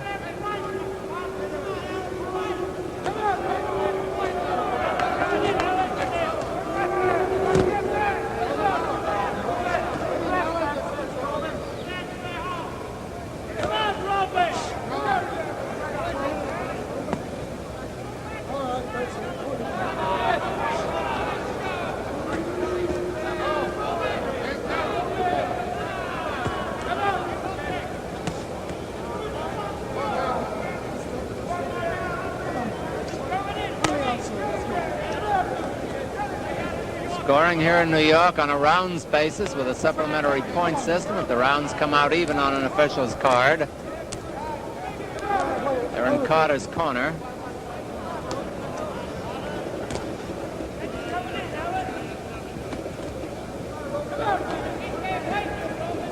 There's 1 minute left in the fight.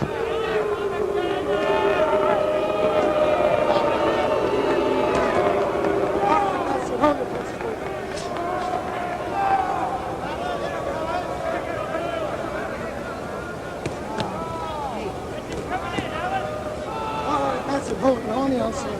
Let's go.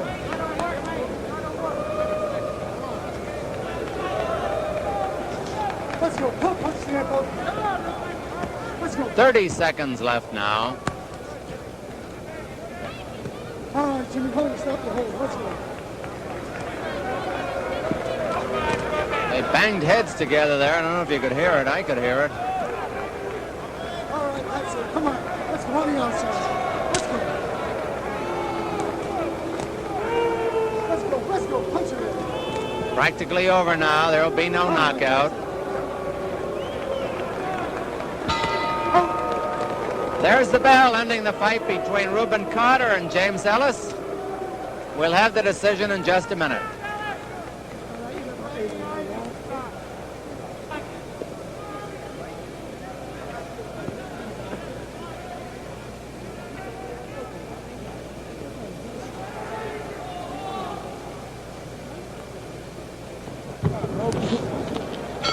Judge Jimmy Riccio has a 6-3, 1 even Carter.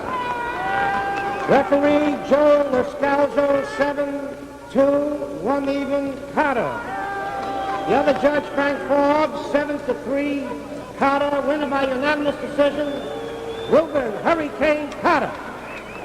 Rubin Hurricane Carter retains his high ranking in the middleweight division, outpointing Jimmy Ellis. And Carter has now won 19 of his 23 fights. Remains a threat to anyone.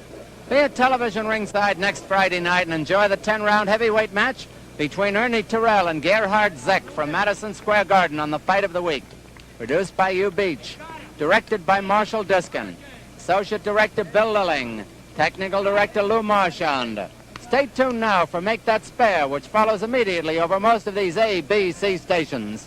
Until next Friday, this is Don Dunphy saying good night for your hosts. And his outstanding challenger from Philadelphia, Kitten Hayward. And ladies and gentlemen, a former boxing great in the welterweight division, a boy you never fail to please, Billy Graham.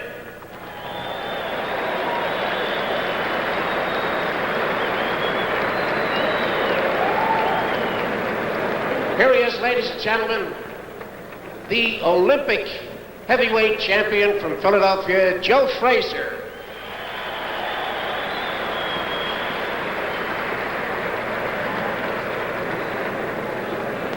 Ladies and gentlemen, boy from Philadelphia, he challenges the winner tonight, Georgie Benton.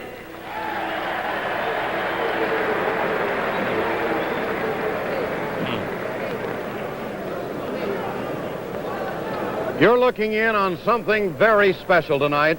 The Giardello-Carter match is the first championship fight to be telecast in 5 long years. And the same great company that brings you so many of TV's top sporting events is picking up the tab for this history-making contest. The folks who make one beautiful beer. Now you know I'm talking about Schmitz. Schmitz of Philadelphia. Man, this is beer as beer should be. No wonder every day more and more beer lovers are getting into Schmitz Corner. And once you tie in with this great beer, you stay with it, round after round. It's that good, and blending is the reason. You see, Schmitz is a dry beer, a mellow beer, a hearty beer, blended into one beautiful beer. So get with a great one. Tonight's fight, all your other favorite sporting events. Well, just about anything is more fun with the special flavor of Schmitz. One beautiful beer. Now to Pete Byron in ringside again. Pete has introduced the judges, and now we'll introduce the referee. Wearing white trunks with black stripe, weighing 158 and 1/2 pounds, from Paterson, New Jersey, Rubin, the challenger, Hurricane Carter. And there he is, the challenger, Rubin Hurricane Carter, with his beard. And his opponent, wearing the black trunks with the white stripe, weighing 160 pounds, the middleweight champion of the world, Joey Giardello. And there's Joey, the champion of the world. And now Pete will announce the referee. In the corner with the champion, his counsel Arnold Giovanetti, Adolf Ritacco, and Joe Polino. Paulus. And there's Bob Polis, the referee. To follow. In the corner with the challenger, Pat Amato, Jimmy Wilde, and John Keener. And now, ladies and gentlemen, our national anthem. A personal friend of Joey Giardello's, Lenny Herman, our national anthem.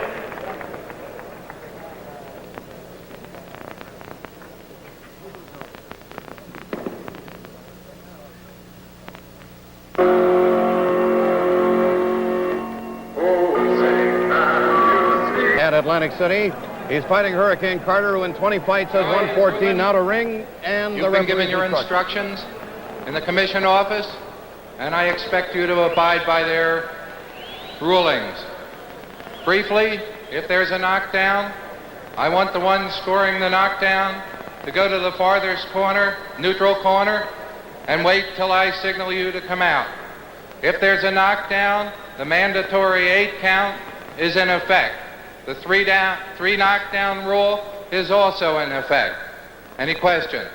Good luck to both of you. May the best man win. Bob Polis, the referee, and this is the first championship fight wherein the mandatory 8 count in case of a knockdown, loss of the fight when floored 3 times in 1 round, and the count continues after the bell ending a round if a man is floored in less than 10 seconds before the bell. The bell rings. Giardello in the black trunks, Carter in the white trunks. Rubin Hurricane Carter, 12 knockouts in 20 fights. Giardello in his 127th fight, his first title defense. Giardello in the black trunks, lands the first punch, a light left hand. Carter is explosive early in a fight, takes a light left on the chin. Carter quickly goes into Giardello with a series of left hands. He knocked out Emile Griffith in 1 round in Pittsburgh in a non-title fight. He can detonate a bomb, this Hurricane. Both miss, and then Carter lands the left hand, as you saw. Watch Carter. He has tremendously fast hands. Of course, Joey is the classic counterpuncher and boxer. Takes 2 hard lefts to the body. They say Carter is a hungry contender, but Joey is also a hungry champion. He's waited 12 months to defend. It was postponed in October, originally scheduled for Las Vegas. Hurricane Carter has never gone 15 rounds. Twice has gone 10. Giardello twice has gone 15. Feeling each other out, and Giardello likes the man who moves in on him. Carter certainly will oblige. Carter with a left. He's got a Dr. Fu Manchu mustache left from the goatee he had earlier. That was taken off just before weigh-in today at noon. Carter countering with a left hand, catches Joey on the nose. Giardello with that educated left hand. Joey likes to block, pull back, let the other man move, and then counter. But don't sell Giardello's punch short either. He's knocked out 36 opponents in 126 fights over 16 years.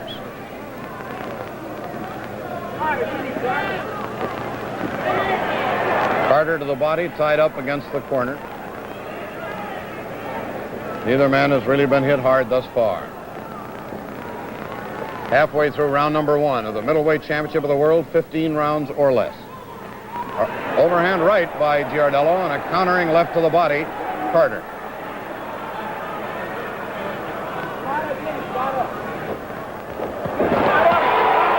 Right over our microphone, Carter works to the body. And then Giardello with the chops in close. Bob Polis, the referee. A terrific combination by the champion, who was then hit with a left hand. You saw him slip. He was not staggered. He slipped. That time it was Carter doing the countering. Joey with a combination and then pulls back.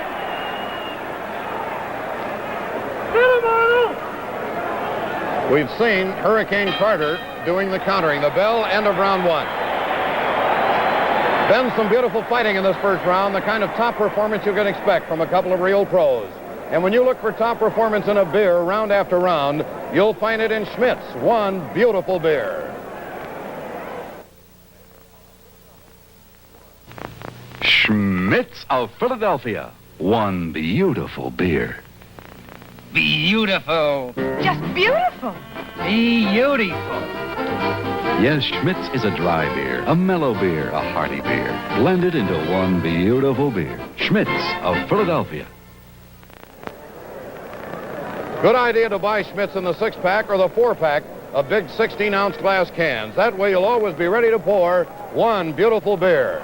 Quick word from Hal Freeman. Hal, in the first round, little to choose so far. Pretty close was there, although I think that Giardello seemed a little more educated in his method of boxing, but Carter packs a mean wallet. Wait, look at those muscles. He's a physical specimen. Of course, experience is on the champion's side. Round number 2. Bear in mind, Carter has the explosive punch in the early round.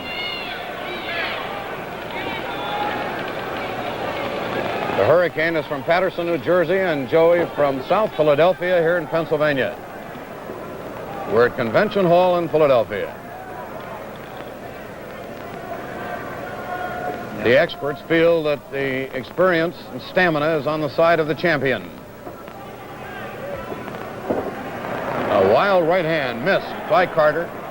And again, it's the defensive savvy of the champion that might very well be a deciding factor. Of course, if Carter lands a bomb, all pre-fight statistics go down the drain.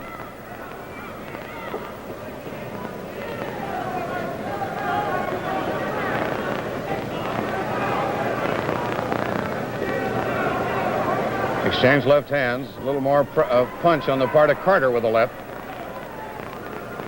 Joey misses a haymaker. That had a message on it.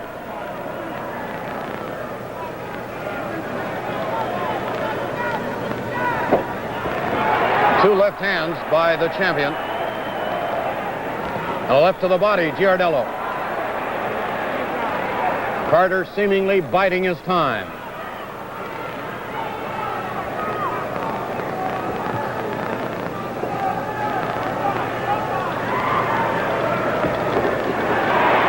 Right missed as Giardello ducked under. The bald-pated Hurricane Carter, the challenger. Neither man marked. We're halfway through round number 2. Carter missing. Carter with a right to the kidneys, but Giardello moving clockwise away from him. Carter's last 2 fights ended in round 1. He won 2 one-round knockouts.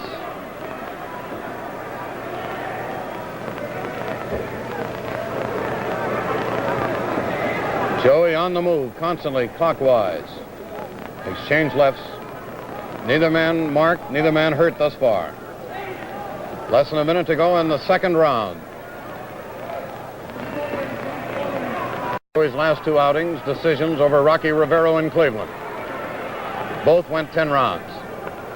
Giardello with the educated left twice. Okay, Joey! There's the looping right hand by the champion and a right and left by Giardello.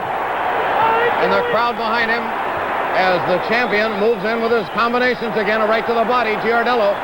Joey coming on strong now. The bell ending round 2. And here's Hal Freeman.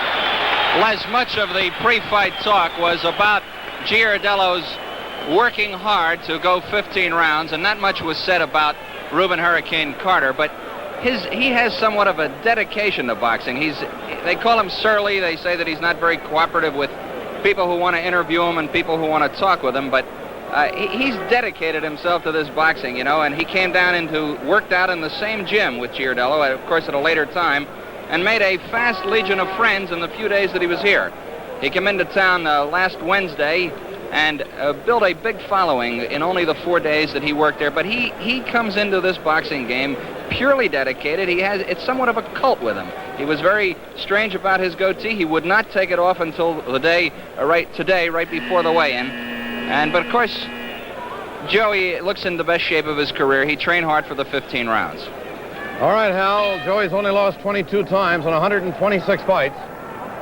2 wins over Rivero. Since winning the title, they were over the weight. He beat Dick Tiger on Pearl Harbor Day in Atlantic City of '63. Tiger has challenged the winner of this one. A hard right to the eye. Hurricane Carter landing his best punch.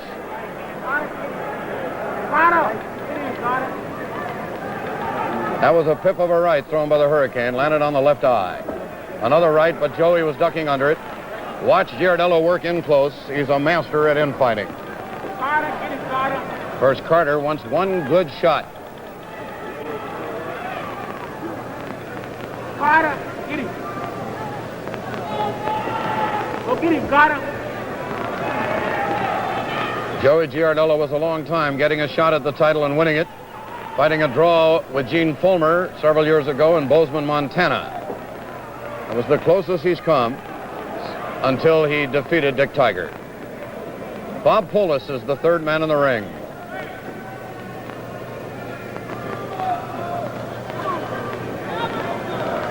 Long left, but Giardello backpedaling away. A right to the air, and Carter lands a bomb and then misses 2 more. And Giardello forced him to miss 3 straight after that. But Carter definitely landed a right.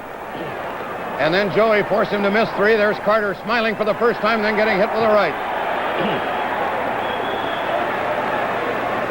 Of course, Giardello's been hit by the best of them in a career spanning 16 years. Age, a question. Joey, 34. There have been those asking, can he go 15 against a puncher like Carter? We're halfway through round 3. Neither man hurt, although Carter landed a pip of a right hand. Carter smiling now through clenched teeth. Then he gets hit with a right. Giardello likes a man who comes in and throws bombs at him. If he can counter, go from side to side, straight lefts exchange.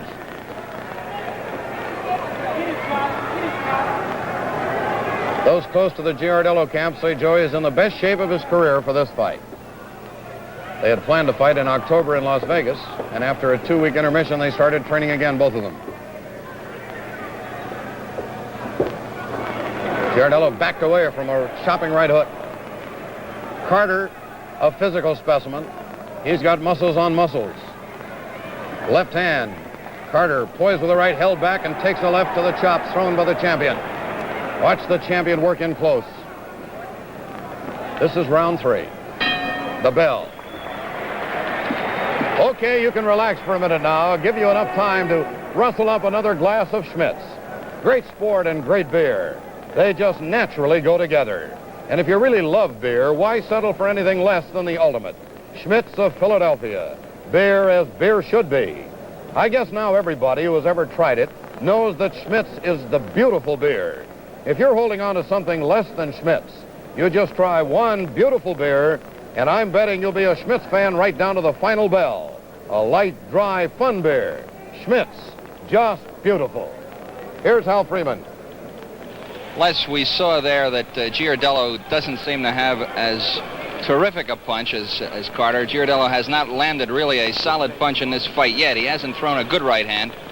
But if he can just keep the pace going and get past the 6th or 7th round, I think that we'll see a long-distance fight. And here's round 4, Les Kiter. The champion just winked in our direction. Joey supremely confident as always. But Hurricane Carter, a man on a mission tonight. Giardello immediately moving clockwise. Hands at the ready, and Carter with a left hand down takes a light left tap on the cheek. The bald pate belongs to Hurricane Carter. First name, Rubin. Carter feinted a couple of times, then threw a right. Giardello ducked under him. Carter fastened a sneer on Joey in the 2nd round. He's kept it since. Reminiscent of a man named Ellis.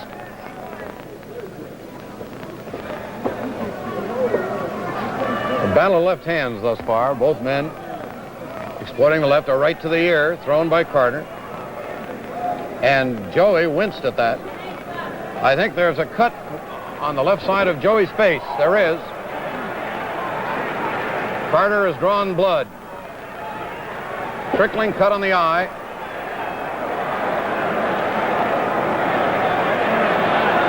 Cut right over the left eyebrow is the champion.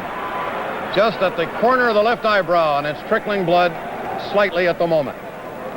Bob Polis, the referee. So Carter draws blood for the first time. Misses a right uppercut. Lands a left to the nose of the champion. The champ misses twice. Another left by Carter, and Carter's getting to Giardello. Joey ties him up right over our microphone. Carter doing well inside now. Carter's best round up to here. Mean cut now on the left eyebrow of the champion, and blood trickling down. At this juncture, it does not look like a serious cut. Giardello with a looping right, Carter bobbing, weaving. The crowd up in the air as you hear him. Giardello throwing combinations now. Carter with a hard left knocks Giardello into the ropes. Right to the body by Carter. And the champion holding on definitely now to clear his head as a right hand hit him in the eye, left to the chin by Carter. Carter working the champion over, and Joey's in trouble against the ropes. Joey fights back, but his left eye badly cut now, a laceration on the left eyebrow, and Carter throwing the bombs here in round 4. But here comes the champion back with a right to the chin. The test of a champion, how he can fight when he's hurt, and we're seeing now, here's Joey. With all Carter in this round until right now. Champion trying to fight back. A right to the body, Giardello, but not too much effect, and a left tied up. Giardello with a mean cut now on the left eyebrow.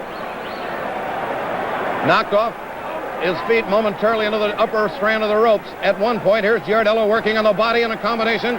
Carter gets him against the ropes, and the bell. Coming out of round 4, I hope you're enjoying this fight with a beer as beer should be. Schmitz of Philadelphia. One beautiful beer.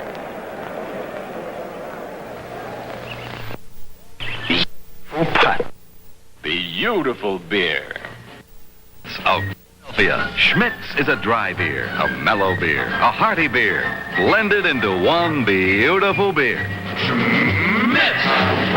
One beautiful beer. Remember, you can get Schmitz in bottles, throwaway glass cans, and on draft. But no matter how you buy it, it's always one beautiful beer. They're working feverishly now over in Giardello's corner, but he has one of The best cut men in the business, Les.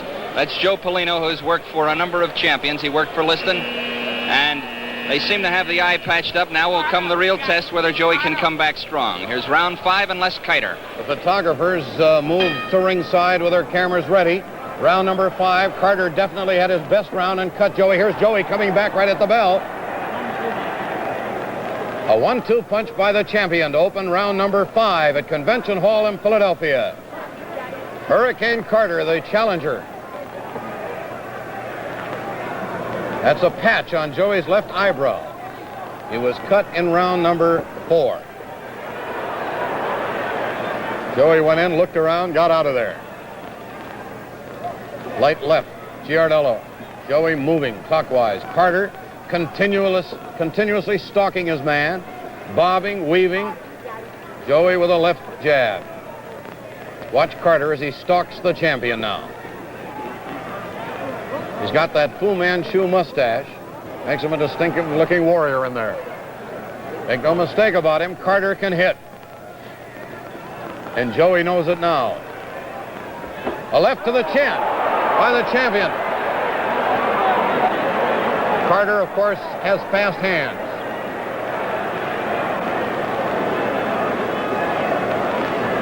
Every now and then there's a light right thrown by Carter. Giardello backing away, but Joey letting him know he's the champion. Throws the right, misses the follow-up.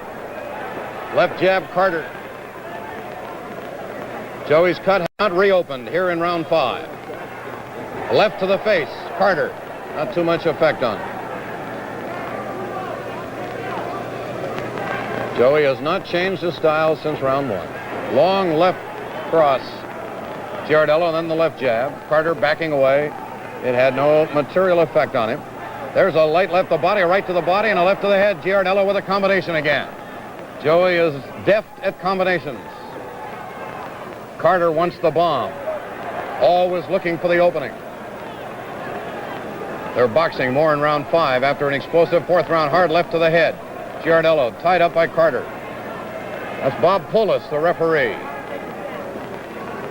We're late in round number 5. Middleweight championship of the world at stake. Hard left to the body by the champion.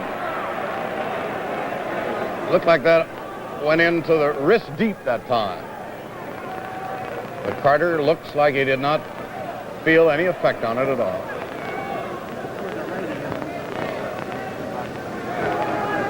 There's a light left missing by Carter, and Giardello misses a left. A hard left to the chin thrown by Carter against the ropes. That cut has not reopened on the left eyebrow of Giardello thus far. It was cut in the 4th round. A hard left to the chin, and just as we say that, the blood trickles down. The bell. Both boys still in there giving it all they've got, and that's quite a bit. Put 2 top-flight fighters together, and you'll really get performance. Same goes for beer. You always pick a winner when you plunk your coin on Schmidt's. One beautiful beer. It delivers a kind of flavor a real beer lover longs for. Round after round after round. Keep a good supply in your corner with the handy 6-packs. That's Schmidt's of Philadelphia. One beautiful beer. You know, this is the real difference here. Joey Giardello at 34 seems to be working very hard in this fight. Carter has a smile on his face. He hasn't lost that smile since the 2nd round, and it seems to be a lot of fun for him in there tonight. Joey is working hard, and it just seems to be taking everything out of him, and that 7 years is playing quite a big role in this fight. Here's Les Kiter. 126 fights on the log for Giardello. This is number 21 in the career of young Carter. Stamina, one of the keys to the fight. Giardello already looks like he's been at war, and Carter unmarked thus far. Neither man down, neither man visibly hurt, although Carter had a pip of a 4th round. Giardello made it closer in the 5th. Giardello ducking under a right and took it on the shoulder blades. This is round number 6. 15 rounds or less for the middleweight championship of the world. This is Giardello's first defense of the title that he won 11 months ago in Atlantic City, or 12 months ago. It was Pearl Harbor Day. There's a hard left by Giardello, and he got away from Carter's countering punch. The left eye was cut, reopened at the bell, ending round 5, and now it looks okay. tuned in late, that's Giardello's left eyebrow that was cut. Carter, unmarked thus far. That bald pate glistening. Light left, just a probing left by Giardello. Wild right, and then Giardello landed to the body with a left hand. Giardello, of course, an adept body puncher. Fights in combinations. Here's Carter hitting him with a left to the chin, a right to the chin. Gets Giardello against the ropes, pounds to the body. Joey caught most of them with the elbows. But make no mistake about it, the Hurricane hit him with a left and a right against the ring, against the rope. Carter, they said, would only throw bombs for 4 rounds. We're in round 6. He's still throwing them. A hard right, jolting right by Carter. Carter coming on strong. The champion fighting him off at the ropes. Don't think the champion doesn't want to hold on to this crown. He's waited 16 years to get it. This is his first defense. Giardello, one of the classic fighters. He's gone through several eras of middleweights. And he takes a right, forces Carter to miss the left uppercut. Carter with dynamite in both fists. And he may now feel confident that Giardello can't hurt him. Exchange light left hands. There's a hard right, but Giardello pulled back. You can just see confidence building in the challenger now as Giardello works to the body, but he's fended off by the elbows of Hurricane Carter. It may be that Giardello will go more and more to the body.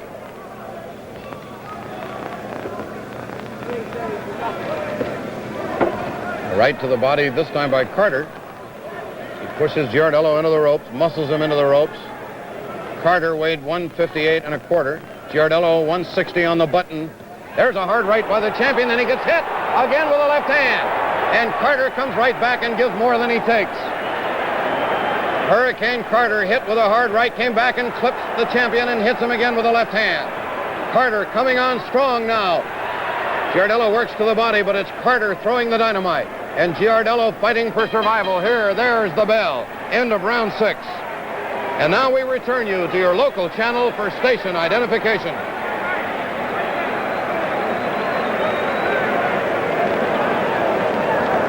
It's all this guy now.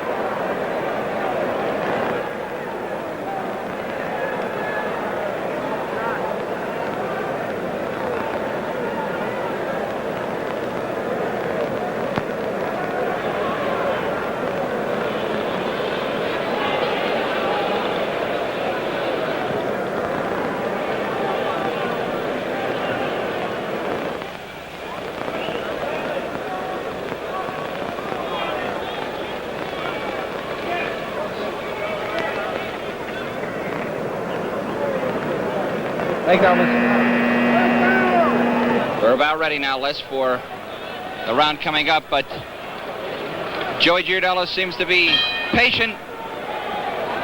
Round number 7, Hurricane Carter in superb physical condition. We mentioned Giardello being in the best shape of his career. Carter doesn't seem to even be breathing hard. This is round 7, and Carter has had 3 big rounds in a row, 4, 5, and 6. And he really reached Giardello's chin in round number 6. Joey, champion that he is, class that he has, now facing the test. Can he fight off this supremely confident, hard-hitting challenger?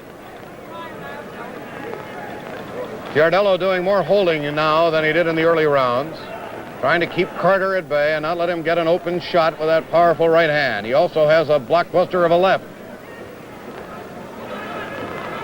Giardello been a defensive fighter over the last 3 rounds. Necessarily. He gets hit in the ear and hit on the body as he ties up Carter. Carter unmarked thus far. And anybody said that Carter would run out of gas after 4 rounds hasn't seen him lately. He looks as fresh as a daisy.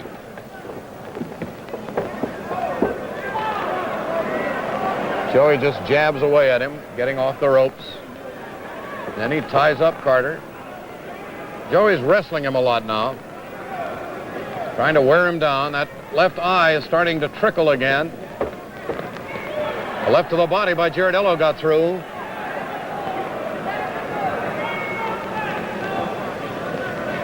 Giardello's landing that left jab, but it doesn't seem to have the sting it had in the early rounds.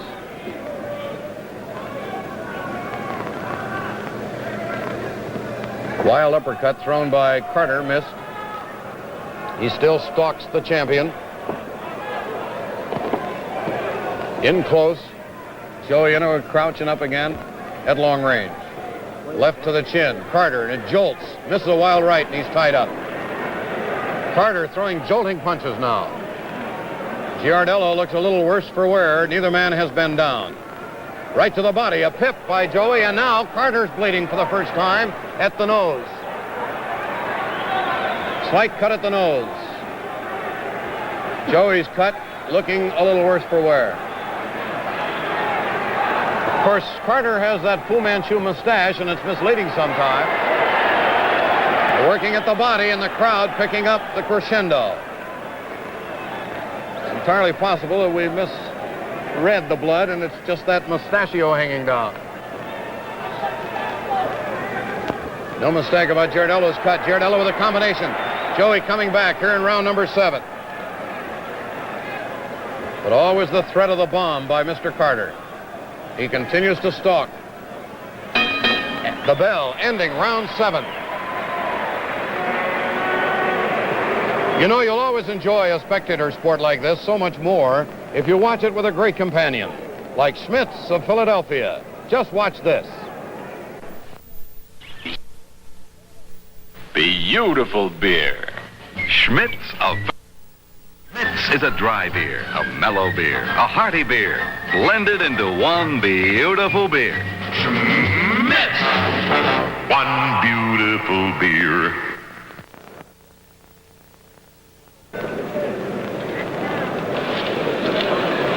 Right, Schmitz is blended into one beautiful beer. Take it from me, sports fans, you'll be doing yourself one beautiful favor when you pick yourself up a 6-pack of one beautiful beer. Schmitz of Philadelphia. The buzzer for round number 8. And at the end of the 7th round, for the first time, Carter seemed to be tiring a little. Just a little bit, Les. That right hand of the body might have done the business at the end of that round. All right, we could be at a turning point, one way or the other. This is round 8. The fight is scheduled for 15 rounds or less for the middleweight championship of the world. Giardello the champion, Carter the challenger.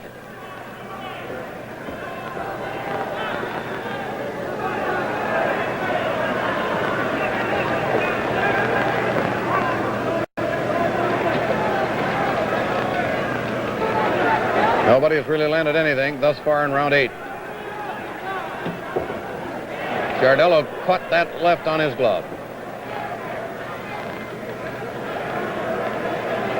Giardello's left doesn't seem to bother Carter. Carter lands a left to the ear.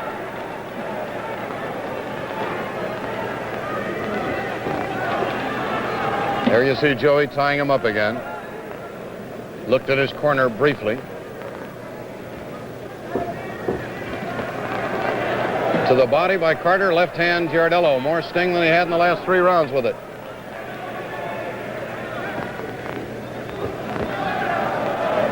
The champion in a fight for his life with this fella.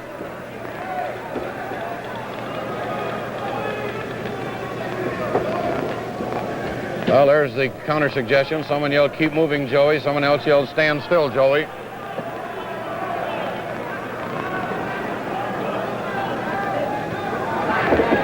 They'll settle down to boxing. Here's a long right to the body that Giardello took backing away. A left to the body by Giardello that slows up Carter. His guard dropped, and that reached home. Giardello to the body, his best weapon. But Carter comes back with a right hand and takes a right and a left, and Giardello catches his left on the elbow. The master craftsman that is Giardello showing through here in round 8 as he peppers the challenger. Carter seemingly is reaching a little more than he did earlier.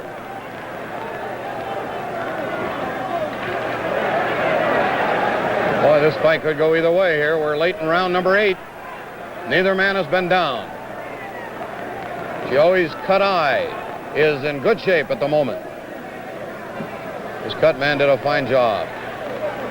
Carter is wilder than he was in the 4th, 5th, and 6th rounds. He's landing on the back and on the shoulders. Credit Giardello. Another left to the body by Joey. And he's working Carter in the midriff now. And he may be slowing him up. That may be his strategy. Late in round number 8, ducks under the looping right thrown by Carter. Earlier, that right was landing. Now it's landing on the shoulder blades in the back. The bell, end of round 8. Say, this is a honey of a fight. Well, now, what do you think? Here's a good spot for a beer, right? Better make it Schmidt's.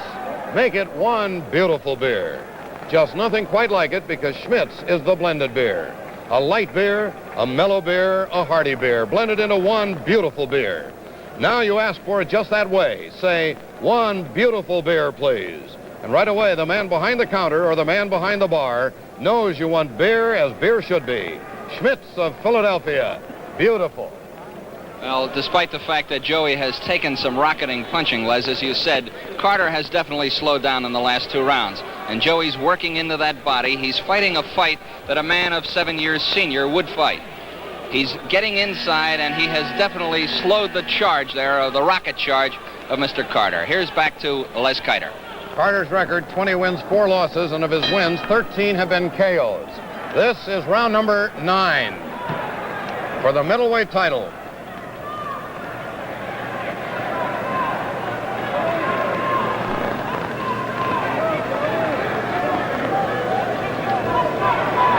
Battle of left hands continues. Giardello was cut in round 4, again late in round 5. Since then, no bleeding.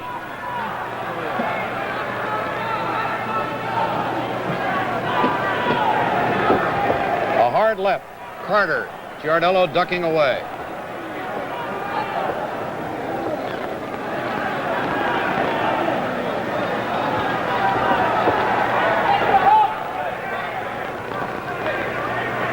No question that both men are in superb physical condition for this one. It's been an on-again, off-again Finnegan affair since October. Right back of the neck by Carter. That's the kind of a punch that Patterson knocked out Johansson in their 3rd fight in Florida. Right back of the neck.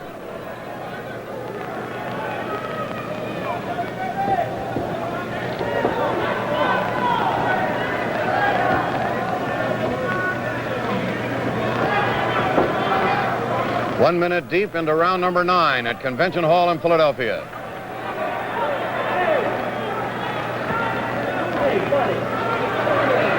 A right thrown by Carter, and he landed. And he has Giardello against the ropes. Bob Polis, the referee, breaks them. Carter's brightest moment in the last 3 rounds. He throws a left to the body. Stamina, he's loaded with it. He smiles now. He being Carter. Left top of the head, Joey ducks under it. Right taken on the elbow by Giardello, who comes back with a left and a right to the chest. Obviously, Joey's strategy is to work downstairs. Carter's strategy, find that opening and hit one. Left to the nose, Giardello. Joey feinted with a left, held back.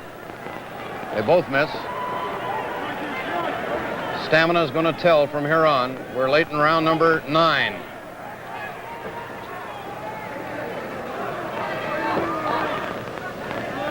Left to Giardello's right eye as he backed away.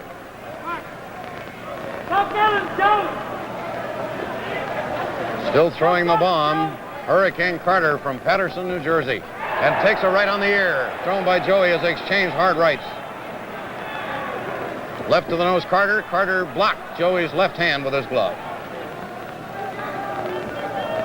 The bell, end of round number 9. Hal Freeman. Certainly their fitness, both of these competitors, their fitness is unquestioned, Les.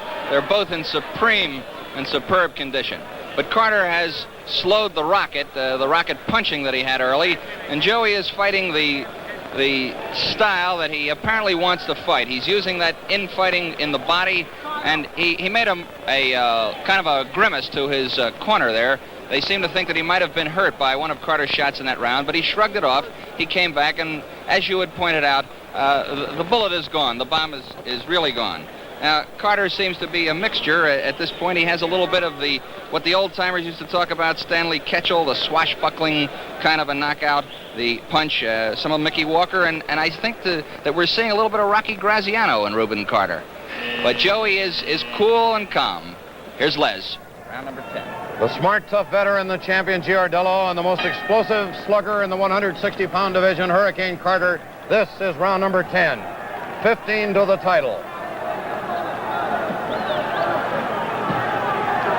The crowd picking up steam. Carter with that leer again as he fastens it on the champion. Neither man down. One cut, and it seems okay. Giardello's left eyebrow. Round 4 and 5. We're now in round 10.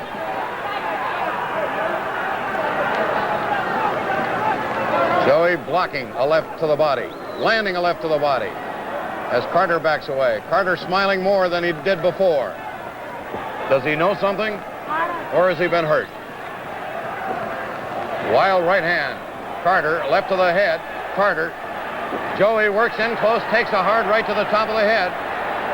Carter having a big moment again, but Joey, smart, crafty veteran, getting himself out of the box he was in. Crowd picking up steam. The fight continuing at its same pace, with Carter stalking the champion. Champion countering.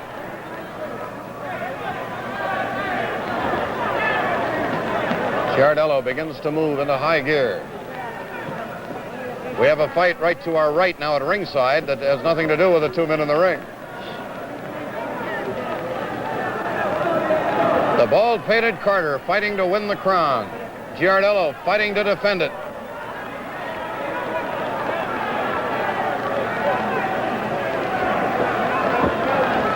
Carter with what almost was a bolo punch to the back of the ear.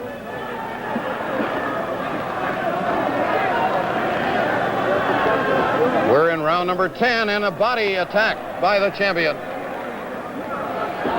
right by Carter, and then Joey ducks under him.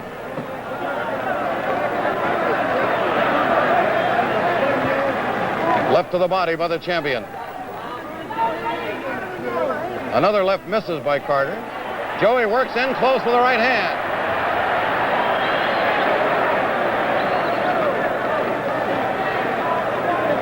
We are in round number 10. A right block by Carter's elbow. Carter lands a light left to the nose.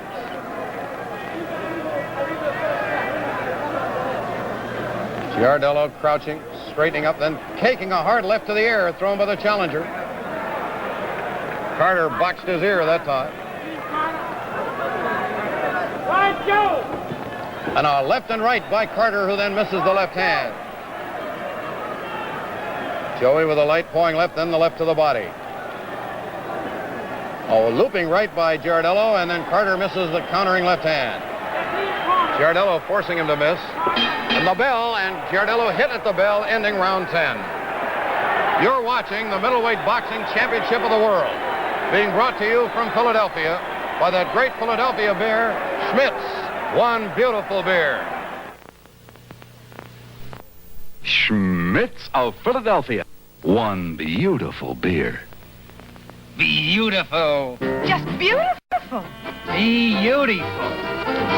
Yes, Schmidt's is a dry beer, a mellow beer, a hearty beer, blended into one beautiful beer. Schmidt's of Philadelphia. That's the beautiful beer. Beer as beer should be. A great companion for any sport, and especially for this championship fight as we enter round number 11. And here's Hal Freeman. Les, they kind of ruffled Carter there. They made the referee come over and had him put his belt down. Apparently the safety belt was up a little bit high, and Giardello's corner had complained about it. Arnold Giovannetti, his business manager, had gone over and asked Bob Polis to get it. Now here's round 11 and Les Kiter. And we have an angry Hurricane Carter as Bob Polis made them adjust his belt, and Carter didn't like it one bit. That belt was getting higher and higher. All right, let's see what an angry Carter does. He's now tugging at his belt as he goes out to meet Giardello in the 11th round. He hit Joey at the bell, and some of the fans booed that. Round number 11, and the title hangs in the balance here. 2/3 of the way through the middleweight championship fight at Convention Hall in Philadelphia. And Carter missed all 3 of those punches. Joey is making him miss more and more. Of course, every one of them carries a message if it lands.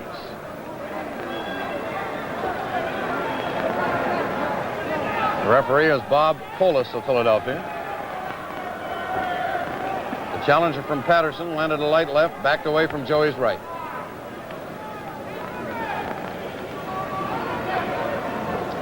Left to the eye, Giardello. Giardello blocked with his glove, landed a short right. Giardello's fight number 127. Number 25 in the career of Hurricane Carter. He's 20-4.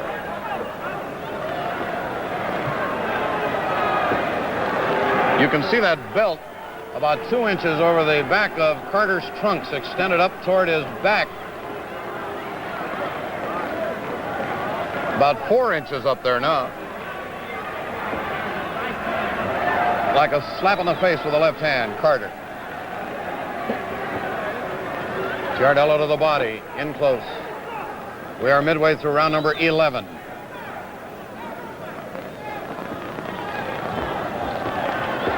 Left to the body, Giardello. Carter missing a combination. Giardello definitely fighting his own kind of fight now. Countering, bobbing, weaving, ducking, forcing the contender to miss. Lands a sharp left in close. About less than a minute to go, round 11. Neither man down, neither man hurt. One cut eye. Giardello round 4 and 5. It's okay now. Carter is probing. Not swinging as often, but he's probing. There he wings and misses by about 3 inches over the top of the head. A hard left by Carter, and then he misses the answering left hand to Giardello's left. Misses by Carter, a left and a right. These misses, of course, count in the scoring against you. There's a left to the face by each man. Round 11, almost over.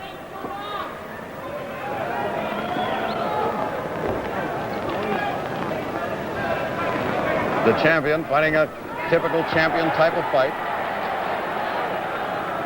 Every time Carter moves in on him, Joey counters and forces Carter to miss. The bell ending round 11. And Hal. Joey may have a little cut on the side of his nose, right on the face there, or perhaps it's a deep smear, but there is some blood there.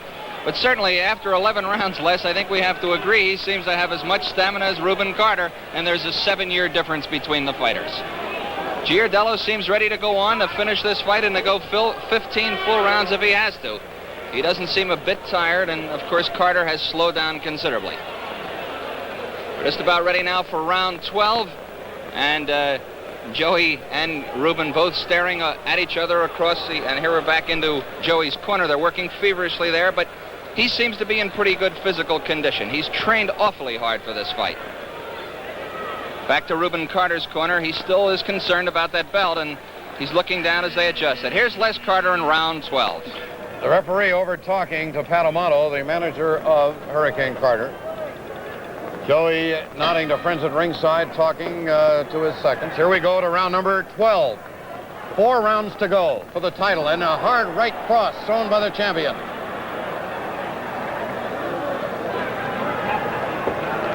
A stinging left to the cheekbone. Carter missing the right. Tied up by the champ. Referee Polis working more and more as they tie each other up more and more. Joey takes a left, forces Carter to miss a right and a left. Giardello fighting the classic craftsman's fight. Now working in close.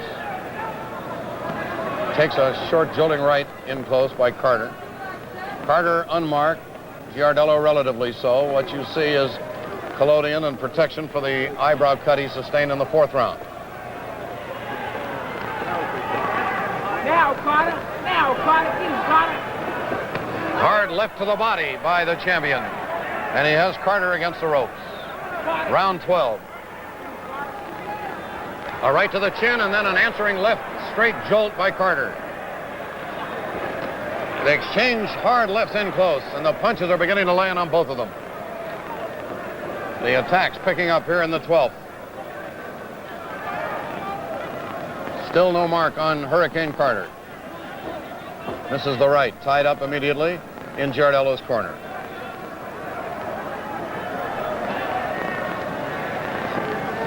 Halfway through round number 12. Middleweight championship at stake. Giardello lands a hard left to the chin and forces Carter to miss the right.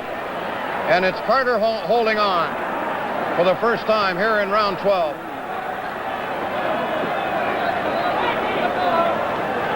Joey uncorked one to the chin that time.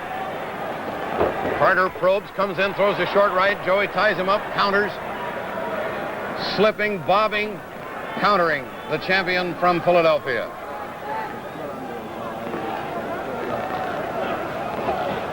Nice left hand by Hurricane Carter. Almost a bolo punch again. Shades of Kid Gavilan. Only Carter hits much harder than the kid ever hit. And Joey alert to the hitting power and the heaviest puncher in the 160-pound division, Rubin Hurricane Carter. This is the 12th round.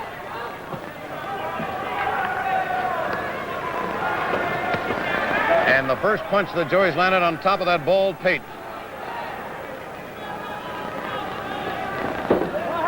And Joey with combinations and then forcing Carter to miss. Don't get him down. Get him, Carter. Don't get him down. Hard left by Hurricane Carter.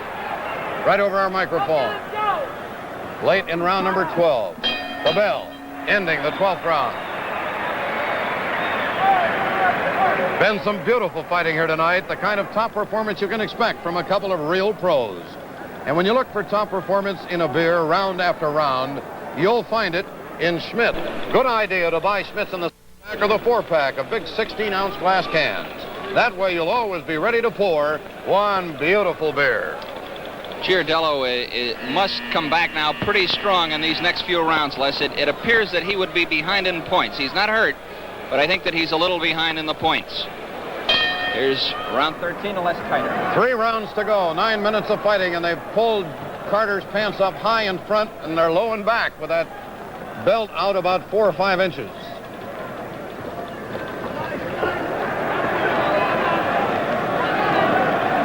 The next 3 rounds could well determine the winner in this one. Carter missing the right hook. 30 seconds into round number 13. A miss by Carter again, tied up by the champion.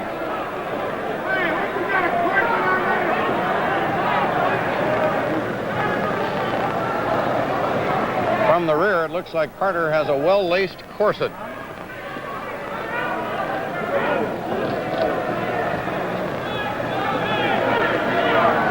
Joey waiting for Carter to make his move here in round number 13, and then Joey in with a light left that misses. They both miss left. The action slowing here in the 13th so far. A straight left jab to the chin of the champion. Carter with a hard left under the right eye, but Giardello was moving clockwise away from the force, then lands a left and forces Carter to miss the uppercut. Les Carter and Hal Freeman at ringside, Convention Hall, Philadelphia, PA. Left to the eye by the challenger. Not too much effect. Halfway through round 13. Joey backed away from a loaded right, takes a light left to the body.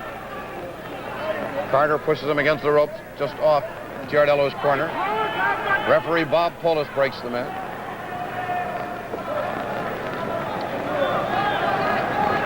A little less than 2.5 rounds remain. Carter's right hand missing again. Left to the body by the champion, and then a right to the chin. And he forces Carter to miss. Heavy scoring by champion Giardello now.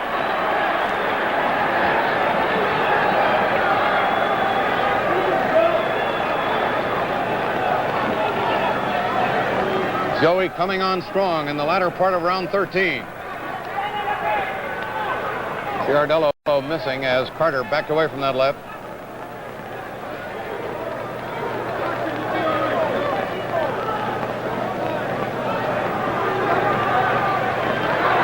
combination by the champion again. Not too much of force that time. There's a hard left.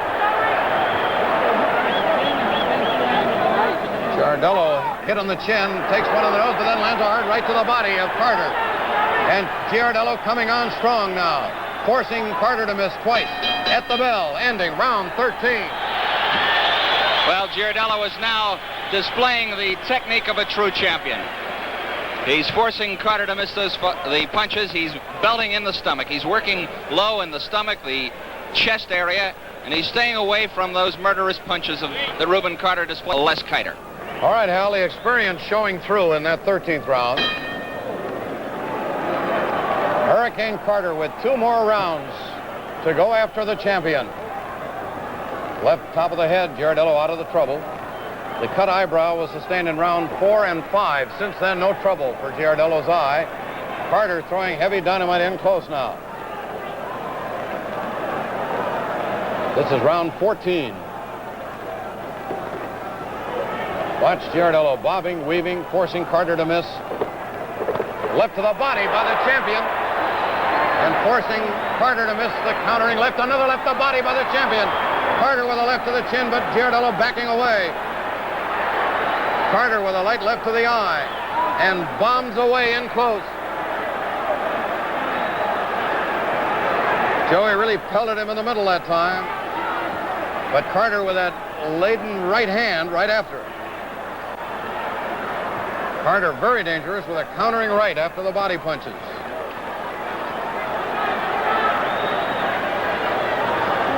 A minute into round number 14. About 5 minutes left in this fight.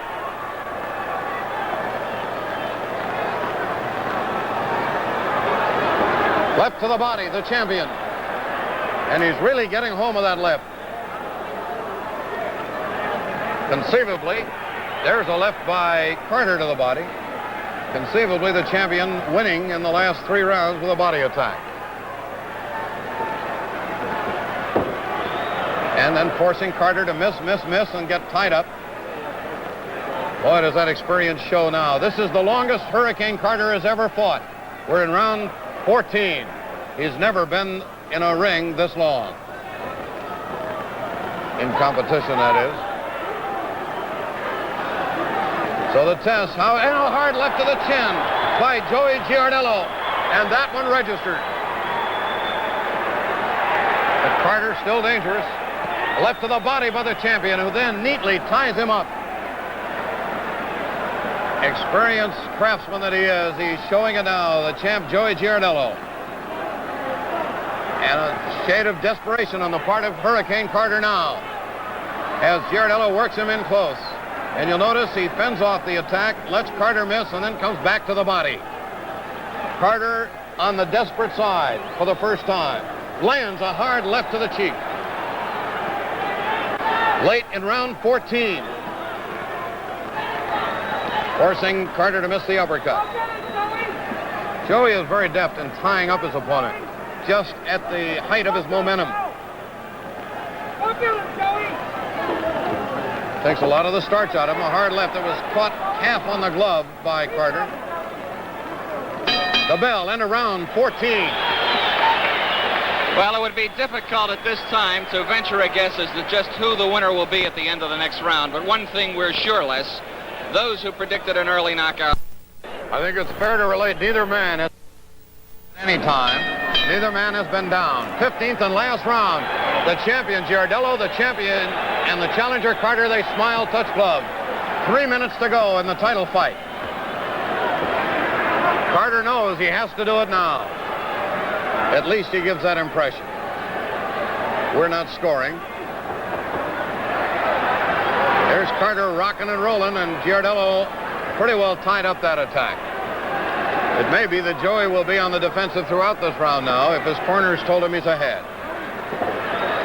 Of course, the fight in Philadelphia, and Carter knows he's got to come on strong. Carter throwing bombs in the 15th. Who said he'd be through after 4? This fellow is as dangerous now as he was at the outset. There's a hard right to the ear and a left by Carter. Right over our microphone, and he begins to land. And Joey ties him up. Who knows what a big rally in the 15th will do for the challenger here. If it's close, look out. 2 minutes left in the fight. Last round, left to the body. Carter, he continues to wing. A right that is taken on the elbow by Giardello.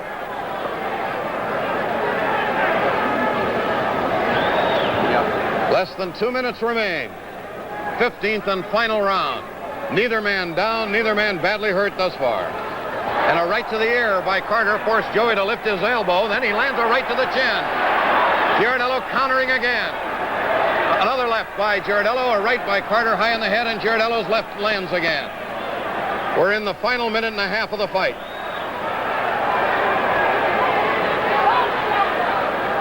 Round number 15 at Convention Hall, and Joey misses a wild left. Right over our microphone now. And the crowd beginning to applaud. And this is a tribute to both men in a title fight here in the 15th and final round. Less than a minute to go in the final round of the fight. Joey Giardello, champion. Hurricane Carter, challenger. I think there's a lot of respect on both sides. There's a right by the champion. Carter trying to catch him with a bomb. Joey remaining calm under pressure and just staying out of trouble. Joey just needling him now with his head. Carter missing a left. Joey ties him up, pounds to the body. A master champion who apparently is not going to be hurt in the final round. Listen to the crowd. They love it. They love it, Rick. You're right. One tremendous fight. Listen to this crowd.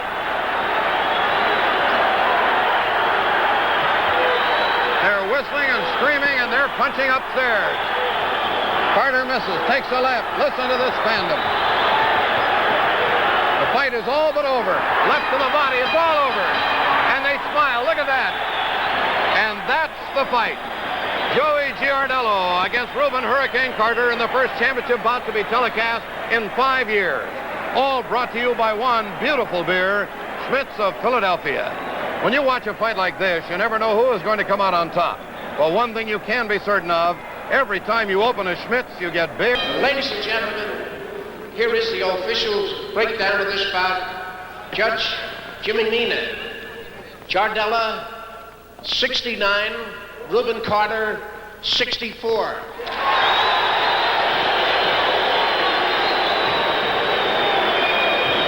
Judge Dave Beloff, Giardello, 70.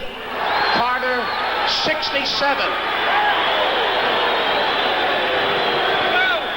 Referee Bob Polis, Giardello, 72. Rubin Carter, 66. Ladies and gentlemen, the winner by unanimous decision and still